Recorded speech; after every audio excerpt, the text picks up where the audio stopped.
I got 2 new computers.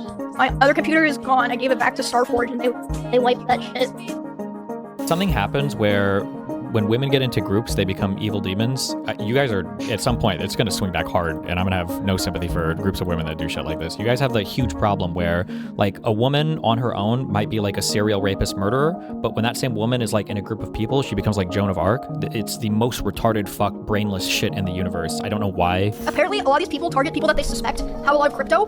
I don't got any crypto, so they didn't get nothing. I just don't watch her streams normally, so I don't know if she normally acts like this, but like, just on a whatever, if I had like an ordinary basis, like this is a person lying 1 trillion%. No, that's not proven at all. They literally did the same thing to you. Mizkif showed a clip of Emiru getting her PC replaced. She could have backed up everything like you did. What is even relevant? Oh wait, because she's getting sued, so is it like discovery obligation things or?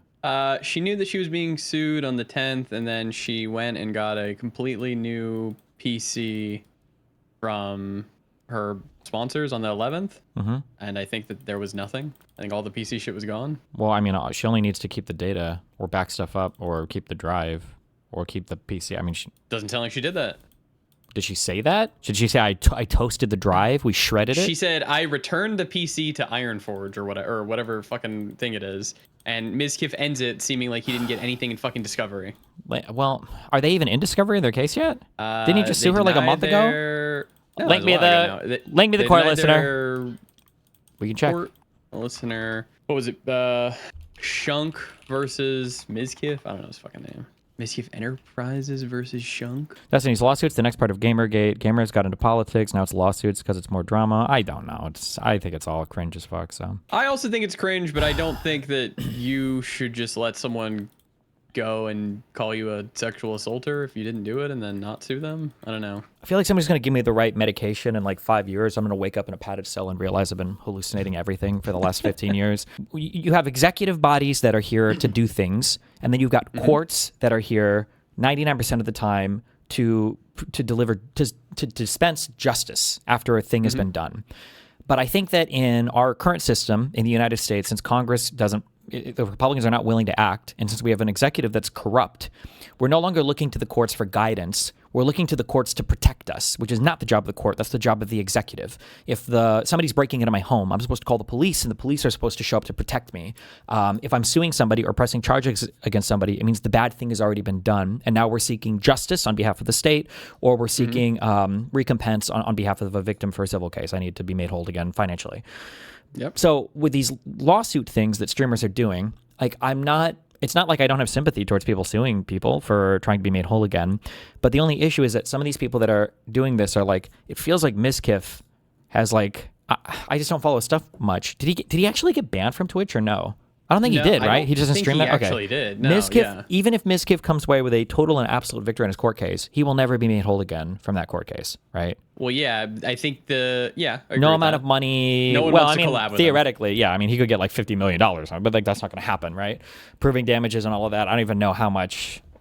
Probably not much, but like the idea of like, well, the courts are going to come in here and protect our reputations and everything else. And I'm not trying to dismiss how important an e-reputation is. I have an e-reputation, but it just seems to be like we're looking to the court to do something here that it's not going to realistically be able to do. Like this process will take probably at least a year, anywhere from 1 to 3 years, depending on how complicated it is, or earlier if they settle, I guess. But like it's not like Mizkif is going to get what he needs out of this. Yeah. So then what is he to do? We just don't have a good solution right now. I mean, women are OP in that regard. But I mean, like what you have to do has to do with some level of like social, it has to be social things. It was probably social failings that caused Mizkif to have his fallout with his friend group. My guess is that. And then getting hit by, the problem is that especially in left-leaning spaces, which like all streamer spaces, like young culture spaces tend to be kind of left-leaning, like women are definitely OP. And he had like a back-to-back woman thing, right? Where you had the Adriana Lee thing and the Cheese. What the fuck was that one guy's name? Cheezer? Slick. Oh, Slick. Oh. No, Crazy wait. Slick. Yeah, Crazy Slick. And then you had, and then after that, you had the Emiru thing. And then there was kind of a dramatic, was there a dramatic fallout with Maya? I don't remember if there was any drama associated with that. I don't think like so. I the think the Maya shit was pretty tame. Yeah, the Adriana Lee thing Yeah. was a big like meme hit. I shouldn't say meme hit. I'm sorry. I'm kind of delegitimizing it. That was a big hit. And then, yeah, I'm not even sure why. What happened? Why did Emiru even go public with anything? You got me, Chief. Was it because Mizkif was talking shit behind the scenes? I think she wanted to get move on. People are is what saying it sounded spite. like, and That's tell her retarded. emotional People that truth. are like, I need to come public with something so I can move on is literally the most like gaslit retarded shit in the fucking universe. But I don't know if that was her case. This is the thing I will always be sympathetic towards because this is usually why I go public. It's like the Bob Seven shit and everything else. Is if somebody is trying to trash me constantly behind the scenes, I will make public statements because I'm not going to have my fucking reputation sullied, especially among my friend group. But that's the thing I'm sympathetic towards. I don't remember if Mizkif was trashing her behind the scenes though, or what her big motivation was for going live and then saying whatever she did about Mizkif. I don't know what the point is of that. Yeah, she said her reasoning in the video it was because Mizkif met someone else that Emmy wanted to protect her from. If that's the case, my brain might be poisoned. That just reads like jealous ex to me. But I would have to watch. I think I would have to watch the video again. I don't know if I care that much to dive into it. All I know is that Miz's reputation and relationships, I think, were almost completely torched. Like the big pull to Mizkif's stream was him being in that house and pulling in so many different people and having them on stream. He was doing tons of collabs. Yeah. And then He's a after all collab that got king. nuked. Yeah. It was over. He says as much in his video. I was like, yeah. One of the things I fucking hate about being like a streamer, and it's one of the reasons why I've liked associated with just kind of like normal human beings more than just streamer people. So I try to never date or whatever fucking or hook up even with fucking streamers or whatever, is because anybody that is in the space just always has like you wronged me? Well, time to start tweeting, time to go live, time to start talking to the whole fucking internet. It's like, why? What the fuck is wrong with you? That like this is really we're gonna go litigate all of our personal whatever shit now publicly because you want to feel good or you want support. Like it's so fucking annoying. And Yeah, cringe. like if Emmy, God, it's so in my annoying and opinion, cringe. actually felt that there was a wrong, she should have done it off stream. Yeah, and or even handled if she it felt like somebody legally. was like doing something. I mean, you can look at the one woman for the Plattner accusation. When that woman reached out to her, although I guess Plattner wasn't a public figure at that point, and she was like, "Oh, well, here are my thoughts on him." Like, if Emmy, like, here's another thing too: people fuck up in relationships, like it happens. But like, unless Mizkif was like physically abusing the fuck out of somebody or like raping somebody over and over again or something, the idea that like I need to warn all women he can never date anybody again, that's just so fucking cringe. It's just so fucking cringe. I don't know. I do know. That's weird and cringe behavior. But because it's like, especially young women, especially young attractive women, it's like, I guess they're just gonna pass everything out. I mean, I think the video would be interesting for you to watch if you're looking for content.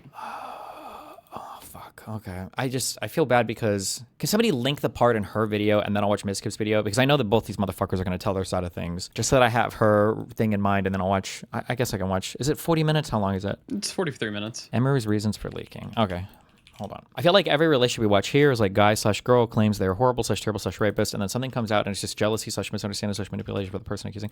Yeah, because it's like the whole weaponization of psych language and then treating women like retarded children, and then a whole bunch of like simps and jealous people, and then people who are trying to do the right thing, and then you've got like misogynistic people who are shitting on. There's just like so much weird like public pressure. You're like putting somebody into like a 7-angle crusher machine every time you make these dramas public, and everything that's said about it is just so fucking stupid that I like going public on stuff should always be an ultimate last resort because everything is like so fucked or whatever. But somehow, in the last 10 years, 15 years, the Me Too shit got morphed into like every single time you have a problem, you need to go public and tell everybody about it. It's just like, I don't know, that is just so unbearably fucking cringe to me. And not talk about him.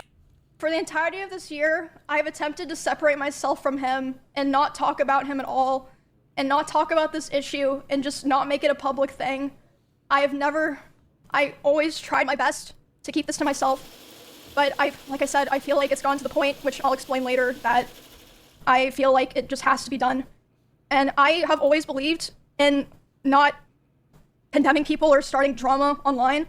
So I'm sure a lot of people are gonna be asking, why am I doing this and why now? And I would like to explain that before I get started so that people understand what prompted me to do this today and that it's not just on a whim or something like that. Which is why Zach and everybody knew about it. Well, so like I expect them to talk amongst their friends. Like I get that. Like it's okay to talk amongst friend groups or whatever. Obviously, you should be somewhat responsible there. You shouldn't trash people. I mean, it depends. If they're your friends, I get that. But it's the whole like I need to go on stream live on Twitter. I need to talk about everything so that all of the it's just Okay, so like I said, I took a lot of notes, so forgive me if I just end up reading off my notes. The first and probably most severe reason is that one of the rules that I set for myself a long time ago about withholding this information was that if I ever felt like somebody else was in danger of being hurt, I would then make myself speak about it. Like this, I wonder what I said about this in the past. Like this idea, this feels like, what'd you call it? Not extortion, but like, I have you under my thumb. If I ever see you dating another girl again, I'm gonna destroy you. Like, that's what it feels like. That's what it reads to me as, you know? Spiteful. That's, yeah. Or felt like somebody else was in danger of being hurt, I would then make myself speak about it. And 2 weeks ago, actually 3 weeks ago now, I was informed by 3 separate people, one of whom was present for said incident, that he had done something similar to something that he had done to me, and to someone in LA at the end of September. And this person is not a streamer or content creator, but obviously that does not matter. And because of this, I cannot in good conscience sit here knowing that I know critical information about someone that almost no one else does and not say anything. I think that most issues and dramas should stay private and off the internet, and I still hold that belief to this day, and I will hold that belief going forward. However, there are certain things that cross the line, and I say that the line has been crossed too many times to be count. There's a point where I believe that people deserve to know. I think that at a certain point, if you know a lot of things about someone and you don't say anything to look out for others, it's wrong. It's wrong to keep it to yourself. I don't want what happened to me or what has happened to other people because of him to happen to other people, and I don't believe he will ever stop behaving the way he does. But regardless, yeah, like I said, one of the main reasons I decided to do this stream is to come out about all of this because I can't hold on to it any longer because it feels wrong to do so. And an honorable mention reason for why I'm doing this is that for a while, he has been indirectly threatening me through my friends and people that I work with. They've informed me that he said that if I ever talked about anything he did, he would try to create a smear campaign against me in retaliation. I was told that he even approached other streamers who were close with us back when we lived together, asking them if they would join with him, and they all refused. Okay. All right. So it sounds like he just said that if you talk shit about me publicly, well, I'm going to give my side of the story. That's what it sounds like here. But okay. All right. Fuck it. God damn it. Okay. I have the court filings with me, and today I would like to go over them. I'm Matthew Renato, the streamer known online as Mizkif. In the court filings, my name is also spelled Mizrandino. This is about Emily Shunk, the streamer online known as Emiru, who I was in a relationship with for about 3 years. For 3 years, she was the first person I saw every morning and the last person I saw every night. She was a person who wanted to marry me and have my children. Then, about 10 months later, after we broke up, in October of 2025, on a live stream to her audience of millions, she accused me of sexual assault, stalking, and abuse. I deny those accusations completely. To be clear about the setup, I am the one who went to court. I sued her for defamation, meaning for making false accusations that damaged me. A court has since ordered me to lay out, one statement at a time, exactly what she said that is false. This is me doing it. The going public issue sounds like what Connor did with the Brit situation, or am I wrong? Anytime somebody is like going public with something, it seems to be, in my mind, the goal is always to try to destroy the reputation or destroy the other person. That's always, yeah, I don't know.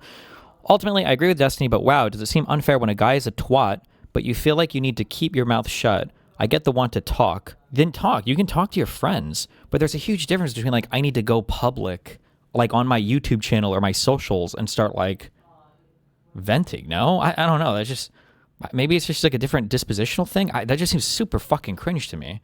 But I think it's also it might be just socially where like left-leaning communities are at, and that like, I don't know, I guess maybe some guys do this. Like I feel like sometimes women have no shame because they're treated like children. So like a woman could make like a series of retarded decisions and then go online and talk about them, and everybody will just say like, oh, poor girl.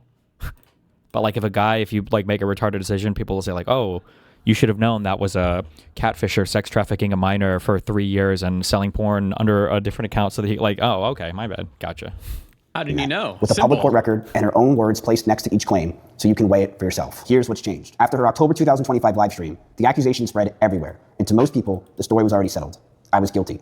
But what changed is that in June 2026, a federal judge reviewed her request to throw my entire case out and recommended the opposite, that it moves forward. So here's the accusations that she made on stream. These are in her words as the judge quoted them.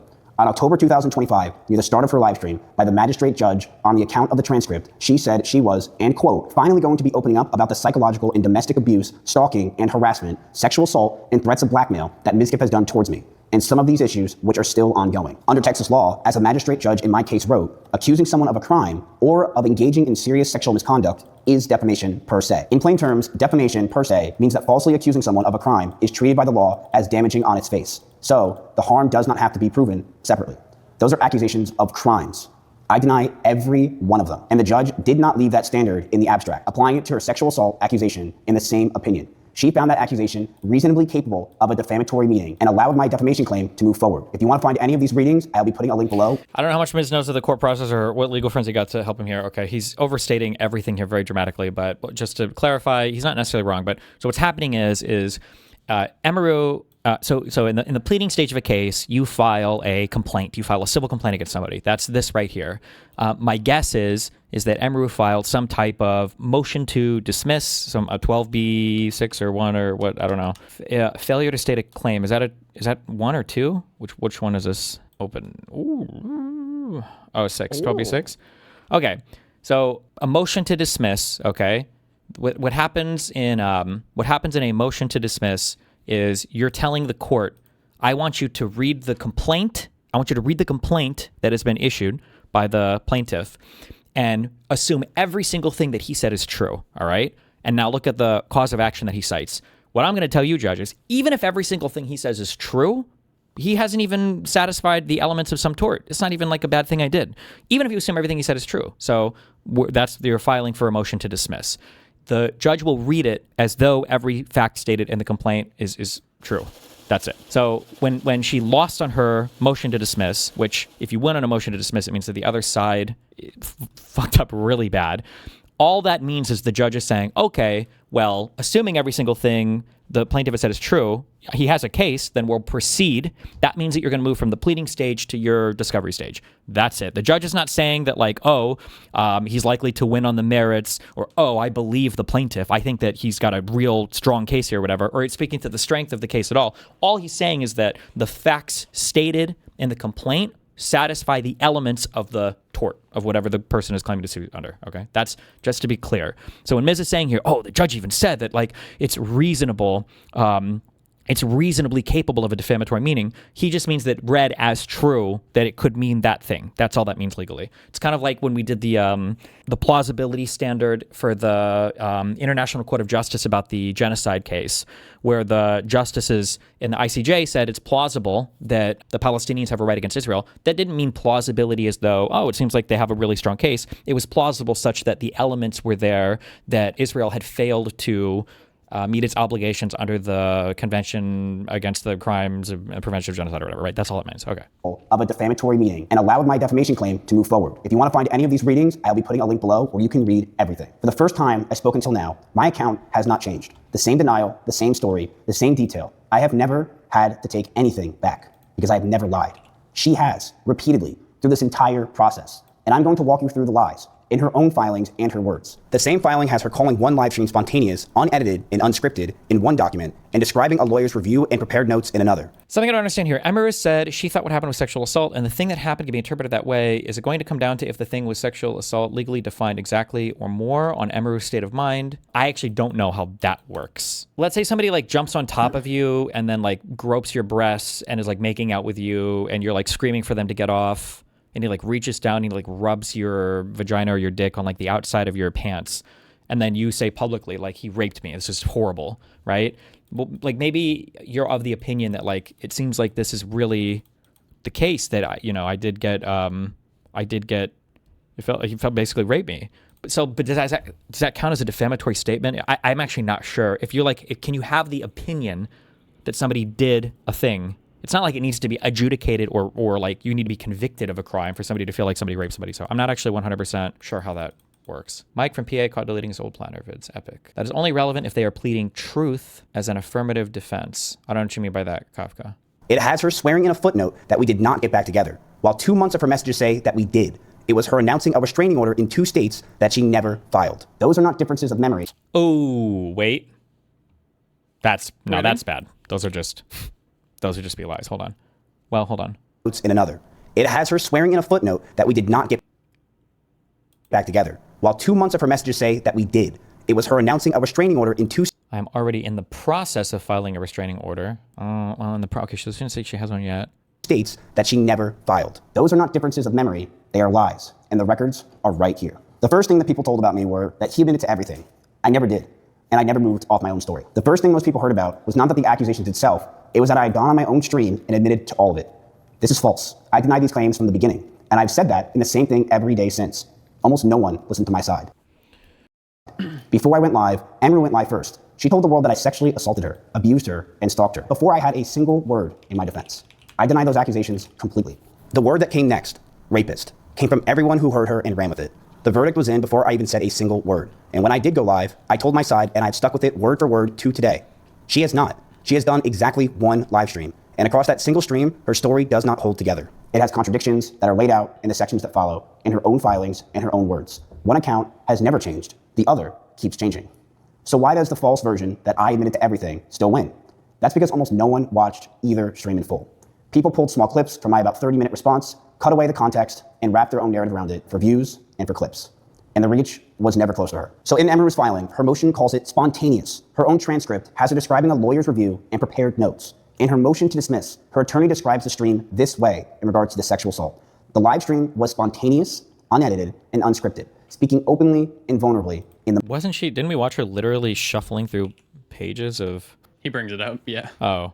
Public thing. Like she's literally reading off of a prepared statement. I always... And then I think there are times when you literally see her like pick up and shuffle papers. I don't know why. Okay, crazy. In the moment. In her declaration, she states the filed transcript of the live stream is accurate, a true and correct copy. And she says at 18 minutes and 5 seconds into that stream, I have been in contact with my lawyer, a true and correct copy. And she says at 18 minutes and 5 seconds into that stream, I have been in contact with my lawyer, I had them review everything that I'm planning to say today. And across that same broadcast, she keeps refuting to how prepared she was.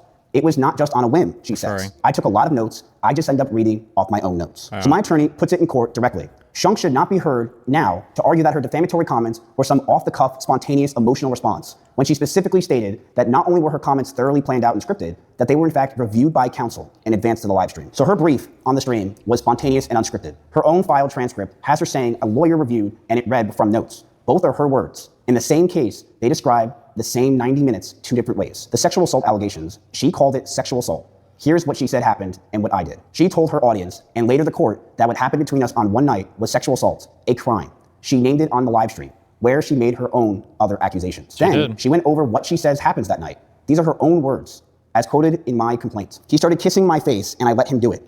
And then suddenly he tried to climb on top of me and aggressively shoved his hands down my pants. And I screamed. And when I screamed, he jumped off of me like a cat. Here's what I have to say about that, plainly. I did what any man should do in the situation. She made it clear that she didn't want it, and I stopped. I respected her not consenting. I did the right thing in that situation. And look closely at her own account, because on the thing that matters the most, it agrees with me. The moment she reacted, I stopped. When I screamed, he jumped off of me, like a cat. As her words, not mine. I did not push past her. I did not ignore her. The instant I understood that she was not okay, I stopped. I did not sexually assault her and deny it completely. Here's word for word from the transcript filed. In this case, is what I exactly said on that stream. This was never a confession, and it was denial. And I wrote, I knew the relationship wasn't healthy at this point. I knew we had to end it soon. Emmy posted a very provocative picture, one that she knew I would hate, and she posted it to make me upset. She admitted she made me upset with it, and we got into a heated argument after I broke up with her. We broke up for about a month. Then we got back together because we thought we could make it work. We went to get food at BJ's, a common place where we would get food. And then we went back to her house. We cuddled for about 30 minutes, and we started to kiss. She said that she was okay with it on her stream, and I started to advance to the next stage because I thought that's what she wanted. She yelped, and I immediately sprung up and was scared if I did anything wrong or did wrong in general. I got scared and left the house. So why does this false version that I admitted to everything still win? I would also like to make it very clear that up until That's sneaky as fuck. Notice what's sneaky as fuck. that moment, Emiru and I had been dating for over 3 years. We did break up for about a couple weeks, but we immediately got back together. And through the last year of our relationship, we were constantly breaking up with each other, and then we would repeatedly have sex and get back together. So this is just one of those moments. To date, there is no evidence of a police report or any other legal action over the incident she alleges happened around October 2024, despite her public statements in October 2025, where she said to her audience that she was seeking a restraining order. I am already in the process of filing a restraining order on him in both Texas and California. 20 months have now passed since the alleged incident without a single criminal complaint, restraining order, or investigation appearing in any record in California or Texas. The only active case arising from any of this is my defamation lawsuit that I brought against her. The total absence of any official action over a year and a half stands in stark contrast to the severity of what she accused me of. When she finally did raise it, a full year after the date, she points to, it was not to the police. It was an audience of millions on a live stream. This is the reason she gave for going live. I felt like it was a necessary stream because I have heard that he has done things to other people that align with some of my own experiences, so I felt like it would be wrong for me to keep holding on to all this information. And here is what does not fit an assault. We kept dating for months afterward. Her own messages, laid out in the next 2 sections, show her coming over, cooking me dinner, asking to sleep together, holding on to all this information. And here is what does reason she gave for going live. I felt like it was a necessary stream because I have heard that he has done things to other people that align with some of my own experiences, so I felt like it would be wrong for me to keep holding on to all this information. And here is what does not fit an assault. We kept dating for months afterward. Her own messages, laid out in the next 2 sections, show her coming over, cooking me dinner, asking to sleep together, calling me babe, messaging me, Merry Christmas, babe. When it ended in January 2025, I was the one who walked away, and she is the one who did not want to split up. Her lawyers swore in a footnote that we did not get back together after the assault. Jesus. For clarity, Shunk and Miss Rendino did not get back together after the assault. Sadly, this is a common tactic by abusers to try to justify their behavior towards their victims. Is this normal? I don't care about any court shit. I don't care. Fuck. I've got Factorio. We're gonna play more games. I'm retiring from everything. What are you allowed to just like put comments and shit like this in like when you just put shit in here into your filings, into your footnotes, into whatever else? Like Kafka, do you see this shit often? Do the judges just have no self-respect and nobody gives a fuck on anything? I don't care. This is a common tactic by abusers. Like, what is? Well, because this is painting him clearly as an abuser, yeah.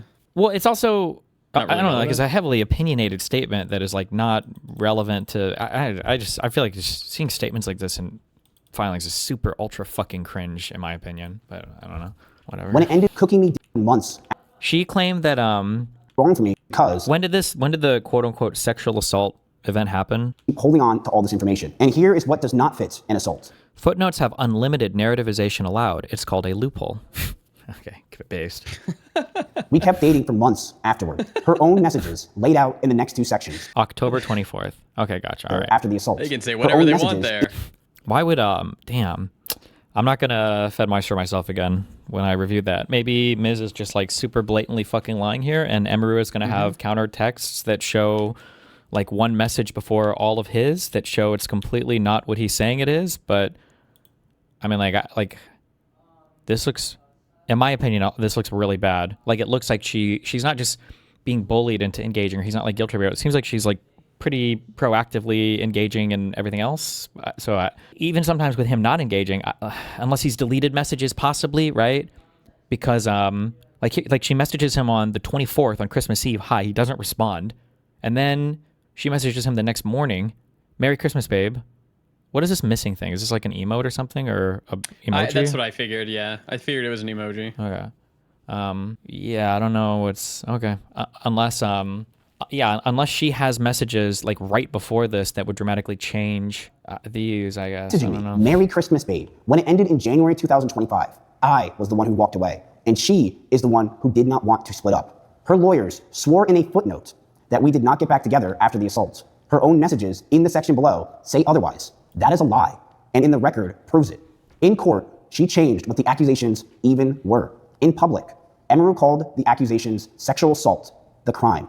But once I sued her, her lawyers argued that her own words were never factually a claim at all, only her protected emotional truth. She said, and I do not think a lawyer wrote this out. I don't know why he made this video LOL. Well, again, you have to consider civil court is here to make you whole again, and his entire reputation in life is kind of like on the line and has been or is actively being destroyed. So it's not like it's like, oh, I'm just going to go, radio silent for 2 years until I win in court, because by then, like his whole career might be over. So what's the point, right? You kind of have to, I think when you deal with public figures, there's like a balance or a struggle with how much do they say publicly versus how much do they just let slide while their reputation is being destroyed that you're never going to get money back for. Like, I think it's a difficult thing to balance, right? I have to deal with this in my case. I quote, her story is admirable, and in telling it, she is stating her emotional truth. That's a wild statement. I feel like I just don't know anything. I just feel like this writing is so cringe. Shunk is expressing her heartfelt emotional journey over several years with an admittedly toxic man. Her story is admirable, and in telling it, she is stating her emotional truth, not some statement of decisive fact. I understand like a little bit of stuff, but when you're writing like every motion, every court response as like like it's your closing arguments in a criminal case. I don't know. It just feels, but I guess nobody cares. I'm trying to find what was the. Would you call this dicta, or is this something completely opposite It's called? just different. Yeah. Dicta is like autism. judges opining on things. Yeah. It's a totally different thing. I'm trying to. What was the? I remember. I don't. There's no way that Joan was writing these. I remember Pixie filing this. Further, defendants' awareness of potential privilege issues does not excuse plaintiff's failure to exhaust efforts under Rule 37, the local rules, or the court's civil standing order before moving to compel. Plaintiff argues. Oh no, wait. This is our response. She said in her thing. Is this a different case? Wait. Oh no, shit. This is a different case. Wait. Do other people use this writing? I wonder if her. Oh, this like gaslight the court. Is that a? Why? Wait. Hold on. Somebody else did say this. I don't remember which filing this was in. You can't gaslight the court anymore? Does anybody remember the docket entry for... She was like, defendant attempts to gaslight the court. And I'm like, what? It's cringe. I don't remember. Wait, they were accusing you of gaslighting the court? Yeah, gaslighting the court. But Jesus Christ. I don't know. Somebody can find it later. Not some statement of decisive fact. My attorneys answered that with one line.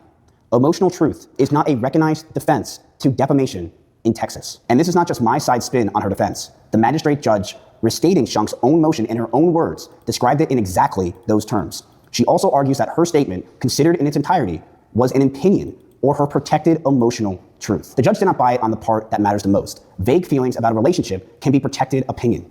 But falsely accusing someone of sexual assault, the judge held, is different because those words can only mean one thing, that I committed a crime. She found exactly that about Shunk's accusation. Considering the gist of Shunk's statement, which included allegations of sexual assault, the court finds that it was reasonably capable of a defamatory meaning. He plausibly pleads a claim for defamation against Shunk based on her allegedly untrue statement that includes allegations of sexual assault. So here's where it stands. She told millions of people I sexually assaulted her. She has never produced a police report. We dated for months after that, the night that she points to. And when I took her to court, her own lawyers argued those words were not a factual accusation, but her feelings. Her emotional truth. The federal magistrate judge recommended that my defamation claim goes forward on exactly that statement, and in her exact words, found it reasonably capable of a defamatory meaning. Her filings say we never got back together. The messages from those months say otherwise. In her brief reply, her lawyer stated in a footnote, for clarity, I haven't seen the responses, but the I couldn't have assaulted her. She stayed with me for months after I assaulted her sounds retarded to me. No, it's a totality thing. Like if you're trying to say like, oh, there's no way that I could have like raped this person or whatever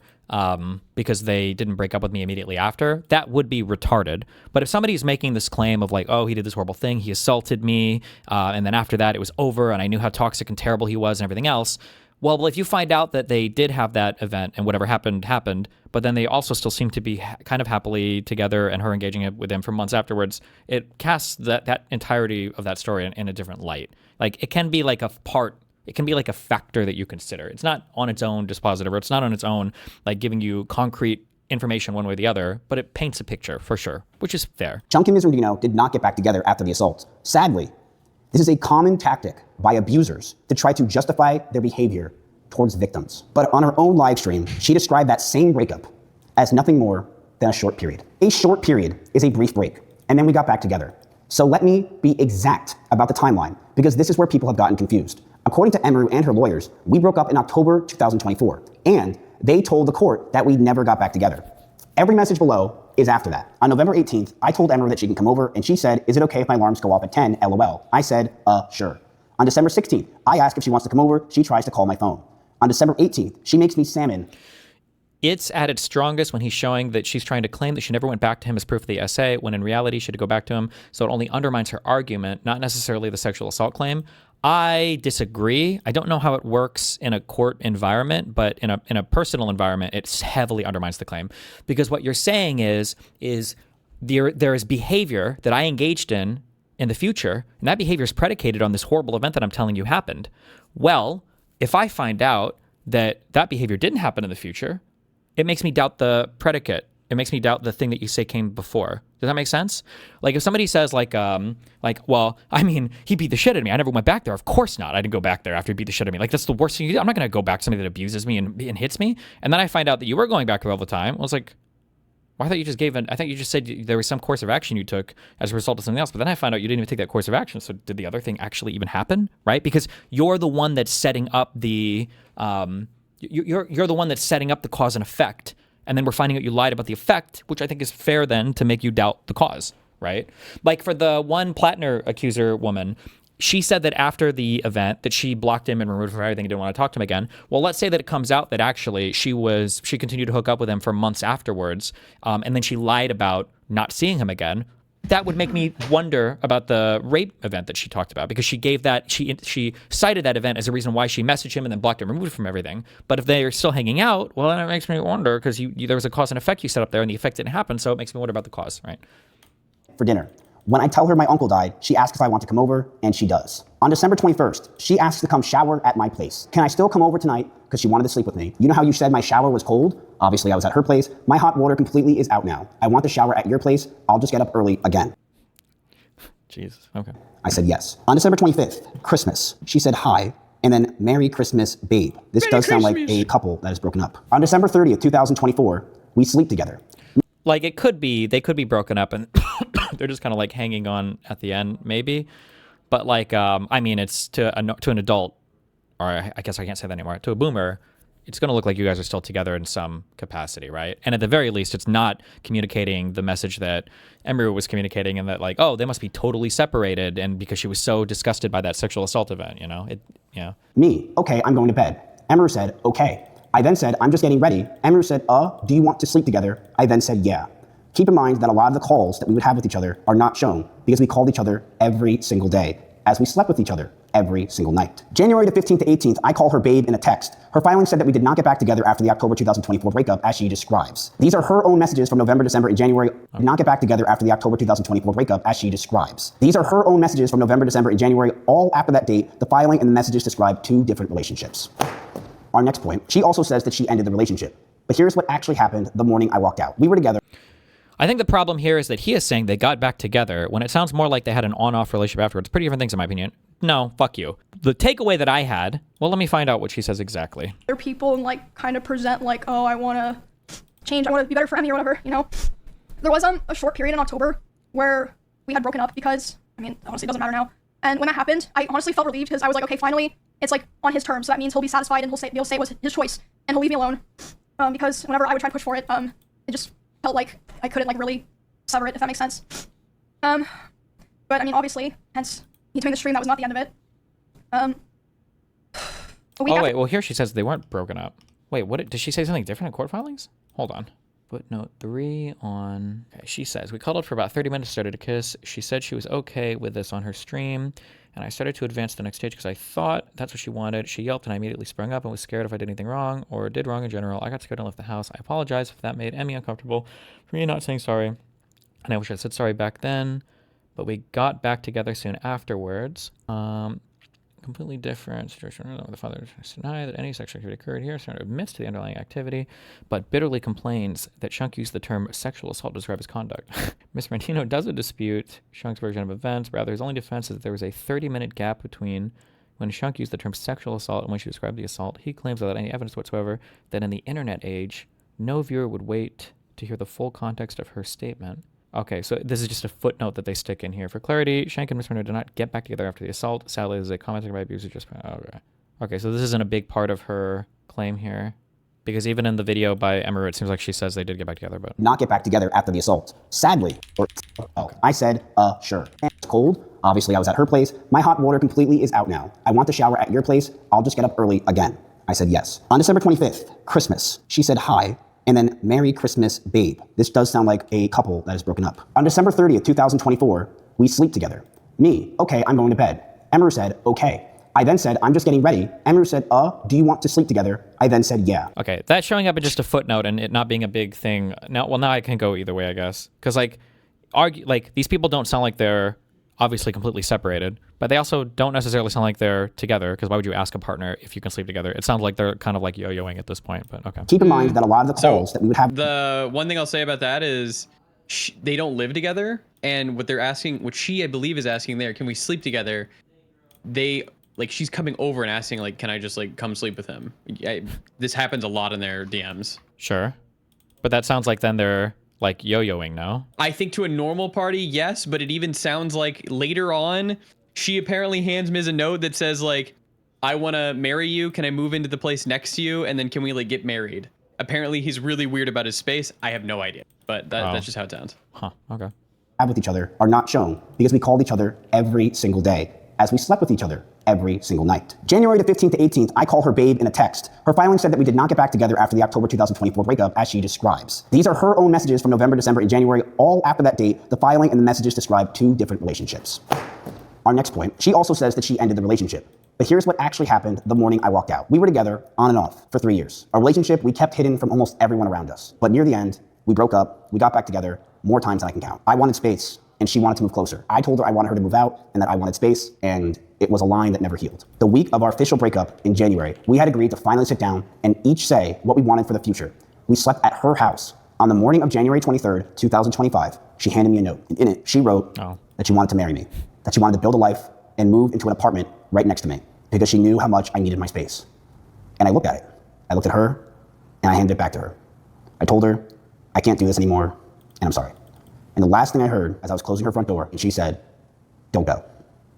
This is who ended it. So in my complaint, I said, he called off the relationship in January 2025. So to be exact, the exact date that our relationship ended was on January 23rd, 2025. I left Austin in early February, first for Japan, and the move to Los Angeles came afterwards. After 2 trips overseas, the day by day in the timeline is gonna be shown. These messages are showing with me and at one point my best friend, Extra Emily. So Extra Emily knew that I wanted to break up with Emiru for a long time. And these messages are on the exact date that I broke up with Emiru on January 23rd, 2025. I messaged her and I said, bitch, I did it. I ended it. Emily said, shut up. No way. I'm free to call whenever. I said, are you streaming? And she said, not until Saturday. And then I messaged her and I said, okay, I'll call in 5.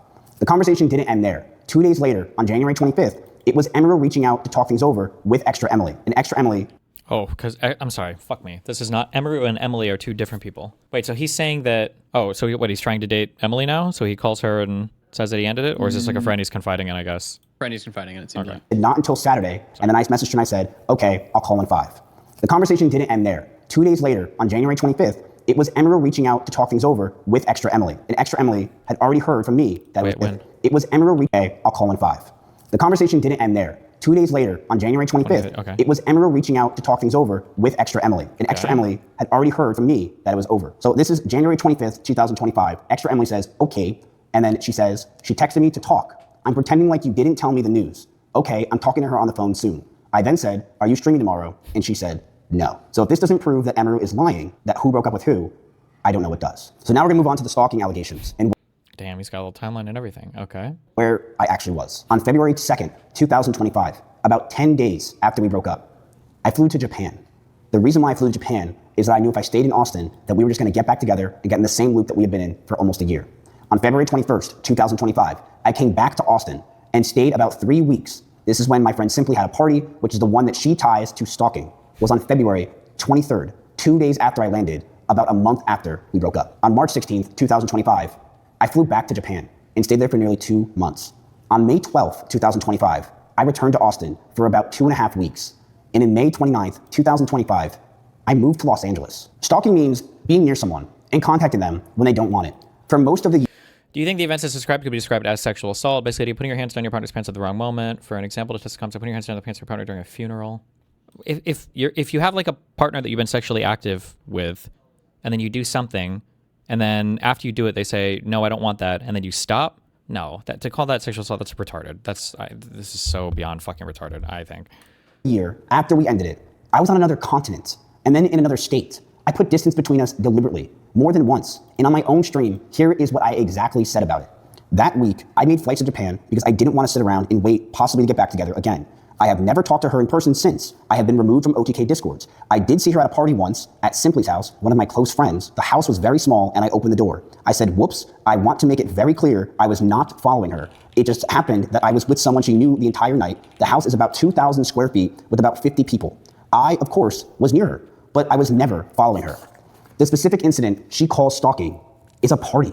Here is how she described it on her own stream from the certified transcript she filed herself. I made the mistake of thinking that I only had to cut him off through personal private communication, but I also had to start avoiding going.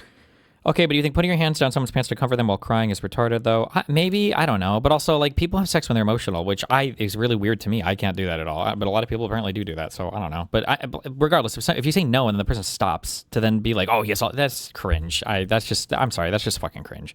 To the same parties or places I was worried he'd be. There was a party that I attended. I was aware that he would be there, and I thought it wouldn't be a big deal.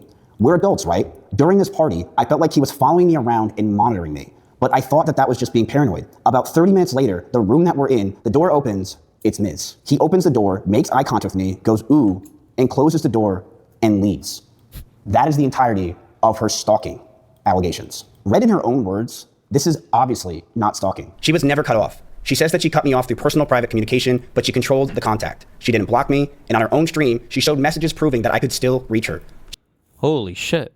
These are in March, January, February, March, April of 2025. Damn, wait, so what happened? What? You can't do a little schizoing? Oh no, why did he break? It's love, you idiot. Oh no, what happened? Our timeline. Hold on, 2148. March was during the Japan trip. Communication, but she controlled the contact. She didn't block me, and on her own stream, she showed. Okay, I'm trying to think of how much of these are like stalker, or not stalker, I'm sorry. How many of these are like emotional relationship type, like I want to love you messages versus like what the fuck is going on? Because this here is him asking if she has a recording of him and why he got kicked from OTK. Here he's saying, I don't want to feel isolated and hated by my own org. I understand, I'll just leave you alone, but I'd really appreciate if we can talk. This is, I wish I had a date on this one. I really need to tell you things. I'm so sorry for the past few months. I'm sorry for so much that happened. I knew it's time to be alone, but I really love you so much. I just needed to know what being alone, and I learned that I needed you. And I learned I need you. Okay. Messages proving that I could still reach her. Choosing not to answer someone while never blocking them, while leaving every channel they could use to reach you wide open, and while showing no sign that you want them to stop is not the same as being stalked. She also I half agree with that, but I mean, she wasn't responding, so it seems like she probably doesn't want to talk. But then also these guys have been like back and forth, so it's kind of more complicated, I think. also knew that I was going to be there. In her own words, she was aware that I would be there and chose to attend the same party. Going somewhere you knew the other person would be at is the opposite of being followed. She also says that she felt and thought she was paranoid. She does not say I actually followed or monitored her. She said that she felt that way and twice told her audience that she thought she was just being paranoid. And lastly, I opened the door and I left. Her one concrete moment is that about 30 minutes later, I opened a door, saw that she was inside and said, ooh, and walked away. Stalkers follow you. They obsess over you. They don't open a door at your friend's party and walk away. This is the entire firsthand account in her own filing on the strength of it that she listed stalking among the crimes she accused me of. If I was stalking her, I would be the worst stalker on the planet. I left the country for months, immediately after we broke up, flew to Japan twice, and moved across the country shortly after I returned. That is the behavior of someone pulling as much distance possible between themselves and the other person, not following them. And while she was calling me a stalker in front of millions of people, she was quietly making the rounds through the community, going from person to person, behind my back, spreading a version of events I had no opportunity to answer. Emiru also claims on her own stream that she filed a restraining order in 2 states. Emiru said, and I quote, I'm already in the process of filing a restraining order on him in both Texas and California. A restraining order is a public court record. It is not in her motion. It is not in her sworn declaration. It is not in her first reply. She has not produced one or any as of today, roughly 8 months later. After she announced it, there is still no restraining order or protective order of any kind against me that has appeared in Texas or California. My own attorney has received none, and the people who follow the case closely, watching for any filings of any type, have also found none. And the timing is the whole point. In both states she named, an emergency order is built to be fast because it's meant for people in real danger. In California, a judge can grant a temporary restraining order the same day you apply, with a full hearing set just 21 to 25 days later.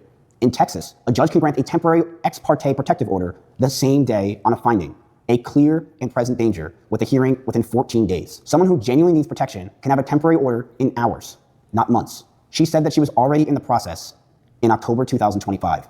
8 months later, there is nothing. She also told her audience that my lawsuit was a bluff that I couldn't win. In nearly the same breath, she predicted that I would sue her and waved it off in advance as meaningless. She put, and I quote, I would not be surprised if he tries to sue me for the stream that I did today and for coming out about him. Not because he thinks that he would win, but for PR reasons, like a slap lawsuit.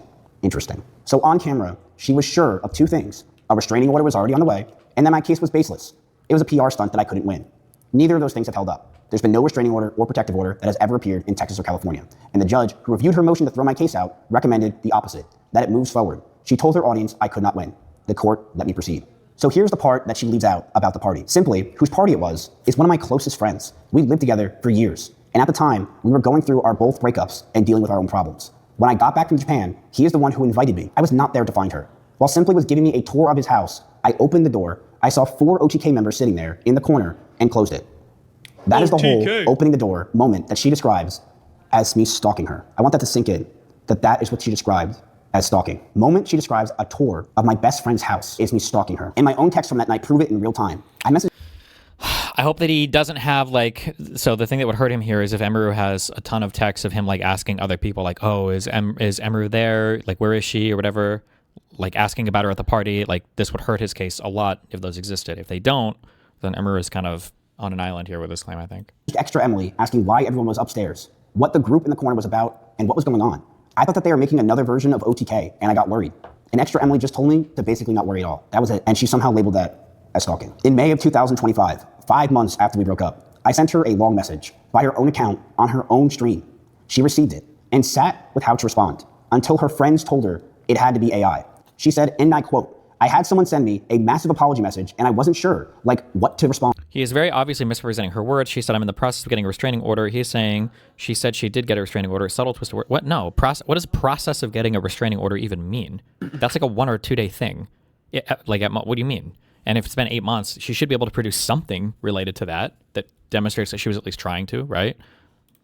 I showed a couple of friends and they were like, Em, this is literally ChatGPT. I had someone send me like a massive like apology message, and I wasn't sure if I like wanted to respond. So like I showed a couple friends and they're like, Emmy, this is literally ChatGPT, and I was like, oh, I guess I'm not responding. You could put it back into ChatGPT and be like, is this? Yeah, no, they did. Just as a heads up, 1, that's not a reliable way to tell something is ChatGPT generated. And then number 2, like something happens where when women get into groups, they become evil demons. You guys are, at some point, it's going to swing back hard, and I'm going to have no sympathy for groups of women that do shit like this. You guys have the huge problem where, like, a woman on her own might be like a serial rapist murderer, but when that same woman is like in a group of people, she becomes like Joan of Arc. It's the most retarded, brainless shit in the universe. I don't know why women What do do you this. mean she becomes Joan of Arc? Every single thing she's ever done has become justified, and every single person that's ever slighted her has become the villain, no matter what, in every single way. It's beyond fucking retarded. Women can never like criticize another woman ever. There is a, I blame to some extent like Zoomers and shit, like destroying all the psych words and all the psych terms. Like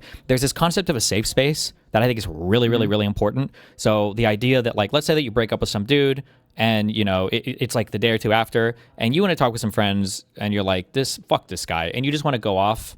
I think that like a day or 2, like fucking have your moment, you know, and like to have it feels cringe, but a safe space where it's like, well, didn't you do this, or maybe he was trying to do this way. You just want to fucking vent, and that's fine. It's a time and a place. Yeah, you know? That's totally fine and totally protected. Like you should have that space to do that. But in the weeks and months afterwards, like at some point, it's like, all right, hey, like time to wake the fuck up, okay, and move on with your life. And you were not the 100% good guy. They were not the 100% villain. Like calm the fuck down on this. But women will infinitely, especially in these spaces, will infinitely support them on the most retarded crusades on the planet. It's cringe as fuck. And ChatGPT said it's probably ChatGPT. This is obviously about me because we were in a relationship the entire time that ChatGPT has existed. This was months before she even went public with an accusation. You do not consider how to respond to the person you say sexually assaulted, abused you, and stalked you. The only thing that stopped her was that her friends decided that my words were too well written to be mine. Think about that. I would like to now talk about the abuse claim that Emiru tried to hint at on her stream. Here's the truth, in my own words. I have never hit Emiru. The one physical thing that ever happened was an accident. I had a habit of tossing my phone onto my bed, and one time it bounced off the mattress and caught her in the eye, and it left a bruise. I felt terrible about it. I apologized immediately. I stopped throwing my phone that day, and we moved past it. That is the only time I ever hurt her, and it was not on purpose. What makes that more than just my word is that, at the time, her own account matched it in 2022. When she had the bruise, she did not call it abuse to anyone. She called it an accident both publicly and in private. In Emiru's best friend at the time's chat room on August 11, 2022, surrounded by all of Emiru's close friends and even her brother, she said the same thing. When a friend asked her directly whether something had given her the black eye, she answered that it was not intentional and called the whole thing a funny story that she would explain later. Verbatim, did someone knock you out, Emily? Emiru said, not intentionally. I got a black eye a week or 2 and it's finally almost gone. It's a long story, but funny as fuck. LOL, I'll DM you later. There was never a police report. There is nothing in any record from that time that treats this as an abuse, in calls, text messages, or anything that me and Emiru had. It was not called intentional abuse until 3 years later when Emiru went live. The bruise never changed. The story about it did. I will also have more messages about this as my lawyer lets me show, proving that this was never abuse, and Emiru has changed the story of it to fit her narrative to make people think that I am a monster. Emiru has accused me of sexual assault, stalking, and abuse. These are all crimes. In the time since, there's been no arrests, no criminal charges, no prosecution, no police complaints against me have surfaced anywhere in this case. On January 15, 2025, the federal magistrate judge has said to the district judge, the Honorable Robert Pittman, that she would deny defendant Emily Beth Shunk's motion to dismiss the First Amendment complaint. The order in which Ms. Rendino is to submit a more definitive statement within 30 days identifying each statement by Shunk he alleges to be defamatory, including the exact quotes from her live stream and how each statement is untrue and how it harms him. So what this essentially means is that Emiru's motion to dismiss did not go through and that we are continuing the court case. That recommendation still goes to the district judge for a final decision. And that same recommendation is why this record exists. The court told me to spell it out one by one, exactly what she said that I allege is false and how it harmed me. This is what I'm doing. It is the court letting my case move forward, not a verdict, and I won't describe it as one. To much of the internet, I'm a rapist, I'm an abuser, and I'm a stalker. None of that is true. And that is the version of me posted under every video I make and handed to people who used to watch me, people I worked with, and people who have never met me. It has cost me my reputation that I've worked 10 years for.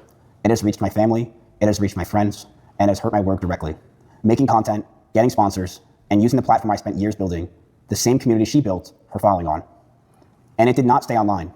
At multiple events, I had been called a rapist. And at one event, minutes after I picked up a wristband, 3 security guards walked me out in front of everyone, and posts mocking me for it reached hundreds of thousands of people.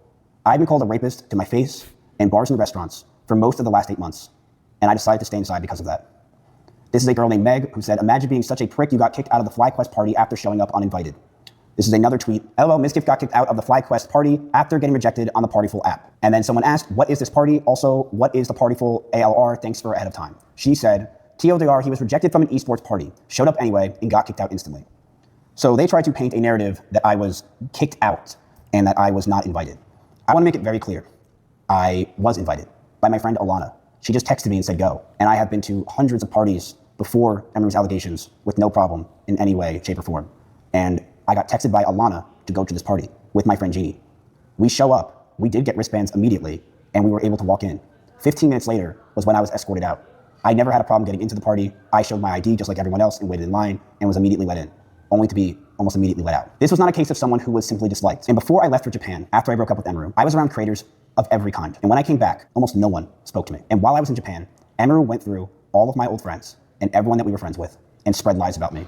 And instead of going to the police or any legal channel, she went straight to the people who matter the most in my life and my career. Whether out of bitterness that I was the one who ended it, or for some other reason, I cannot say. What I can say is that friends stepped back, not for anything I did, but for what she told them while I wasn't in the room. And the harm was done before I even said a single word. People watched Emiru's live stream and came almost immediately to every place you can find me and said that I was a rapist and destroyed my name. A false story then took hold that I had admitted to everything when I hadn't. When I spoke, I denied everything, and you can see it on my YouTube channel. And the file transcript proves it. But people who had already made up their mind repeated the false version anyway. Her words were chosen with care, precise enough to be legally actionable, vague enough to let an audience picture the worst. She never had to say rapist. She said sexual assault. And to the millions of people that she said that to, people now call me rapist to my face. That is the harm. It is ongoing. It is every day. And that is why this record exists. Before the breakup, I was not an outcast as many of you think. I was the center of this community. This is the opposite of the story that people now tell about me. In the year before the breakup, 2024, my house was constantly having people there. I had 4 or 5 creators staying at my house almost every single night.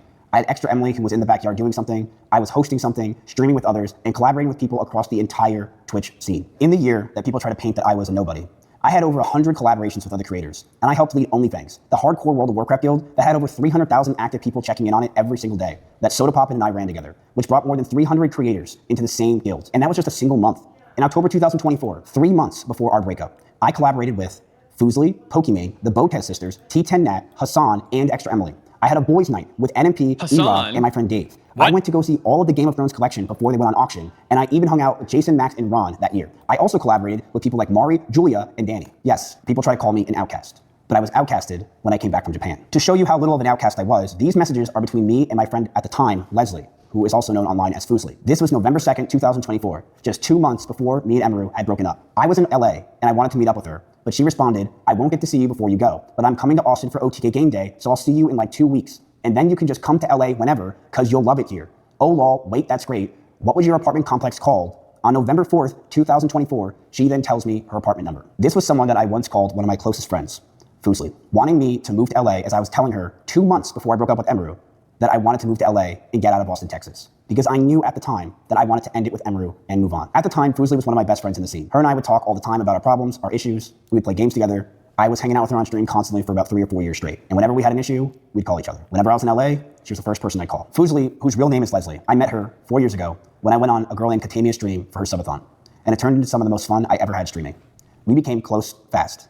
We played games together all the time. We talked constantly about content, our lives, our relationships, and sponsors. When I was anywhere near LA, she was the first person I called. And just 2 months before my relationship ended, she wanted me to move into her own building in LA. Right there with her, November 2024 text will show that the unit under Valkyries is available and come to LA whenever. I'll love it here. That is the friendship this next part is going to show you that I had. Come to LA. Waiting. Oh. Whenever. I'll love it here. That is the friendship this next part is going to show you that I had. I was very close to all of these people in LA, just like I was to everyone in Austin. But I wanted to move to LA, and I knew I wanted to break up with Emiru. This next part that I'm going to show will show you what has happened to my reputation ever since Emiru's accusations. On June 18th, 2025, after texting me how excited that she was for me to come over, Fuslie came to my house to hang out. She cut my hair, and I streamed it. The very next day, June 19th, is when Cutie Cinderella sent the message shown before you that Fuslie had gone to Cutie asking what she thought about me. And Cutie told her her feelings, and then told her to reach out to Emiru. Cutie is a dumbass, and sent that message to an account that she thought was Emiru, but it wasn't. It was Emi, who then gave it to me after. Fuslie asked me what I thought about Ms. today, and I told her my feelings, and she asked what happened with you two, and I told her to reach out to you. Okay. Emiru made her allegations, showing you that people were my friends prior, but then once they heard Emiru's allegations, completely stopped talking to me. That is a 24-hour window between Fuslie sitting in my house and excited to be there, and Cutie privately briefing her on what it is and how to think about me. After the one private conversation, Fuslie stopped talking to me. Wait. And then told shown hair, and I streamed it. The very next day, June 19th, is when Cutie Cinderella sent the message shown before you that Fuslie had gone to Cutie asking what she thought about me. And Cutie told her her feelings, and then told her to reach out to Emiru. Cutie is a dumbass, and sent that message to an account that she thought was Emiru, but it wasn't. It was Emi, who then gave it to me after Emiru made her allegations, showing you that people were my friends prior, but then once they heard Emiru's allegations, completely stopped talking to me. Oh, okay. That is a 24-hour window between Fuslie sitting in my house and excited to be there, and Cutie privately briefing her on what it is and how to think about me. After the one private conversation. Wait, Cutie? Cutie Cinderella. Do we know if Cutie said anything bad? I think that's just what she said. What was that sentence? I think that's just what she said. Right there on the screen, if you use your fucking eyes, that's what she said. That's what he's talking about. No! Cutie said something to Fuslie. What did Cutie say to Fuslie? She said that I told her my feelings. Man? Well, because Miz is making it sound like Cutie said really bad things about him. Well, Fuslie stopped talking to him after. Well, sure, but that could have just been Emiru that said bad things to Fuslie, right? Why would it be Emiru saying... Oh, Emiru. Sorry, not Emiya. Sorry. You know, whatever. I'm just... let me... Good. Yeah. Let me cook. Completely stop talking to me. That is a 24-hour window between Fuslie sitting in my house and excited to be there, and Cutie privately briefing her on what it is and how to think about me. After the one private conversation, Fuslie stopped talking to me entirely. That friend... Oof. Why did Fuslie even think to go ask her? Probably because there'd been rumors flying around and Fuslie just wanted to check with people what was going on, would be my guess.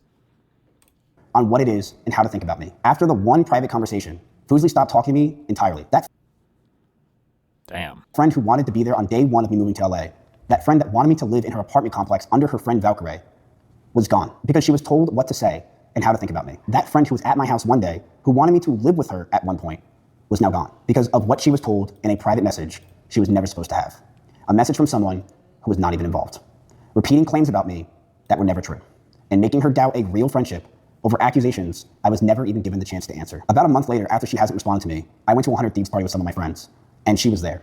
And Fuslie walked up to me that night and began crying on my shoulder. When I asked her what was wrong, she told me that we could not hang out anymore because of what she heard I did to Emiru. At the time, I had no idea what was going on and what people were saying about me, and I would ask her to tell me what was said, but she would say no more. I tried to reach out to Fuslie afterwards multiple times, and she never responded. Rip. On June 27th was the date of the 100 Thieves party. And after crying to me for hours on my shoulder, telling me that she can't hang out with me anymore because of what she heard I did, she said, "You're okay, Miz." I then said, "Just sad the reality, but maybe whatever." I then said, "It's just so fake, the politics are fake, so much crap and so much cheating and drama, and nobody cares and they hang out, but here I am and people don't want to talk to me." I then say to her the next day, "We should talk, not drunk, off stream." She never responded. Rip. And on March 4th, to my friend Fuslie, I said to her, I hope one day we can hang out, and you can see that she lied. So you have one day where she's at my house having fun, the next day Cutie Cinderella messages her, and then she never talks to me again. This is what was constantly happening to me for about a year until Emiru came out with their allegations. I was not an outcast. I was friends with every creator. I slowly became an outcast over that year as Emiru's lies were spread amongst the community, and nobody told me what was really going on. For almost a year now, I've been forced to live inside a bubble that isn't mine, and it doesn't feel real. I've been wrongfully punished and treated and seen as a man that I am not. I've been labeled a rapist, an abuser, and a stalker. 3 words I have never been. Wrongfully attacked. Kind of fuck her for not wanting to hear his side. The story itself doesn't actually matter. What happened was Emiru has convinced enough people of a particular thing, and then once it gets to Fuslie, enough of the friend group is on one side. Don't ever expect, especially a streamer, but most people will not like take a stand for a friend or whatever. They'll just go along with the friend group. So if most of the friend group is saying one thing, even if the person knows it's wrong, even if Fuslie knows that they're all lying, and then Miz has his side, they'll always just side with the friend group. And then that's all compounded and amplified by streamer stuff because you want to be able to collab with these people and everything else. You know that if you don't like side with the group, then you're going to get cut out from like collabs and everything as well. To my name and my reputation and my community for the entire world to treat me as such. It took more than my name. It took my reputation, it reached into my family's life, and it has completely destroyed me as a person. I don't wish any of this that has happened to me among my worst enemies. There were nights it would have been easier to just disappear, to be quiet, to let the loudest version of the story become the only one. But it didn't disappear, and I'm not going to. This is not the first time, and it will not be the last time that I will address these allegations. I spoke the same way she did, and I talked about it on stream since, but this is the first time I've done it in a way with a clear head, with preparation, in every document in front of me, in every quote sourced. I spoke the same day she did, and I've talked about it on stream since, but this is the first time I've done it in this way. This is only the beginning, and I'm going to go through all of this because I know she won't, because it will prove her lies. Because the truth doesn't ask me to shout, it only asks me to stay, to stand here with these documents, with the dates, with her own words, and not look away. I'm standing up for myself, I'm standing up for people who stood by me, and I'm going to keep standing for as long as it takes. This has been the worst year of my life. I wouldn't wish this on a single soul, not on anyone, no matter what they've done to me.